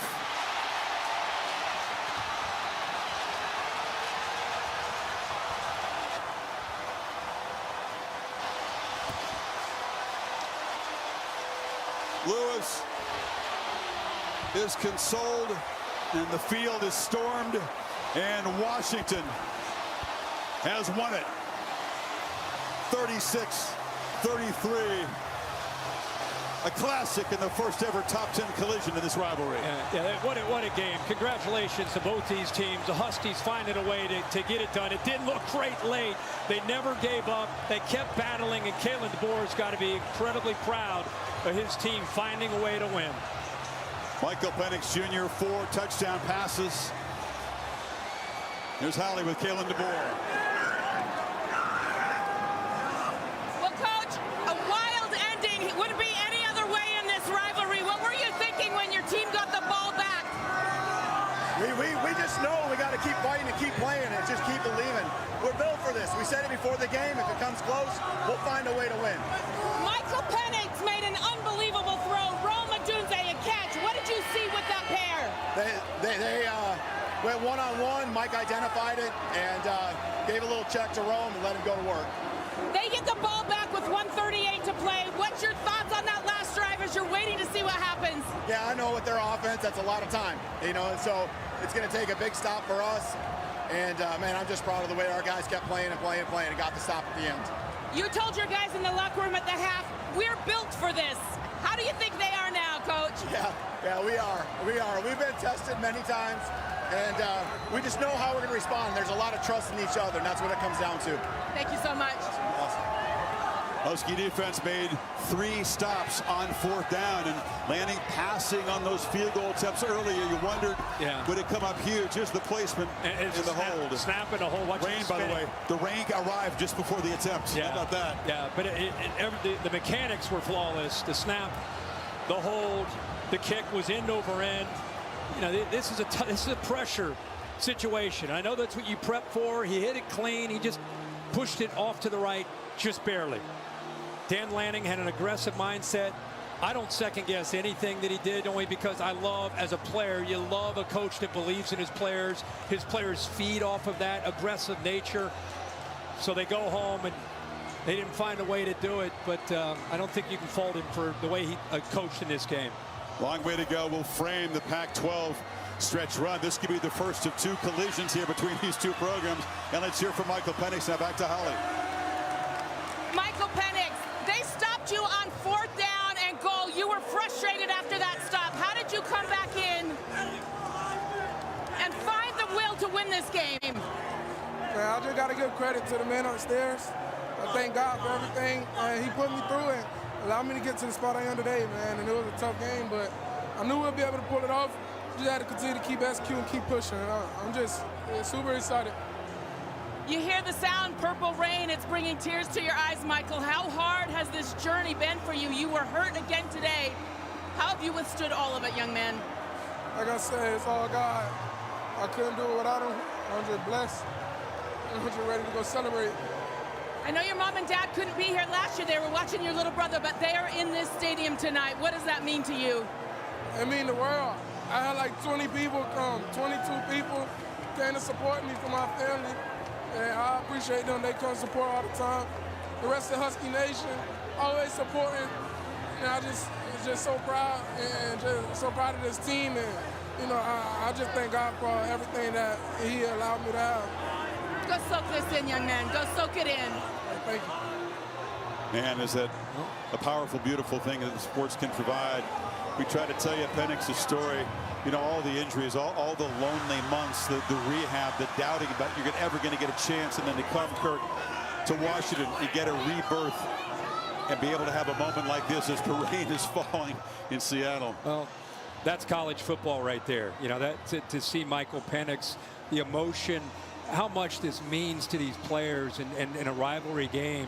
And then look out at that scene. I mean, look at this. This you don't get this. I do Thursday night NFL football, and I love it. But you do not get this unless it's a Saturday in college football. Look at this, man. And Michael Penix, good for you, battling through so much adversity. To have this moment for your team, being that leader, tremendous. I agree. I haven't seen it on Monday either. There's nothing like the sport of college football. One of the great rivalries, not enough attention paid to it around the country. If you're from the West Coast, you know how precious this is for the guys in purple. May have to do it again in Vegas in the Pac-12 championship game. USC will have something to say about that, and the Huskies will visit the Coliseum in 3 weeks.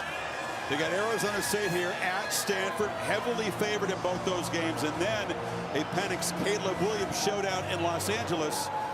Trojans got to go to Eugene. Ducks very much alive, but this is a wonderful showcase for the Pac-12 this year. No doubt about it. And this is as you just went through there, Chris, it's a gauntlet. It requires staying power, and we're going to be along for the ride all the way through. It's going to be fun to see where we are by the time we get to December. Bo Nix was brilliant himself, but this quarterback duel eventually won by Michael Penix Jr. An emotional afternoon in Seattle and a classic, and the Huskies prevail 36-33. What a treat being here. A little bittersweet as they head off to the Big Ten, but we enjoyed every second of it. Bill Bennett produced the game. Jimmy Platt directed it. Thanks to our entire crew here.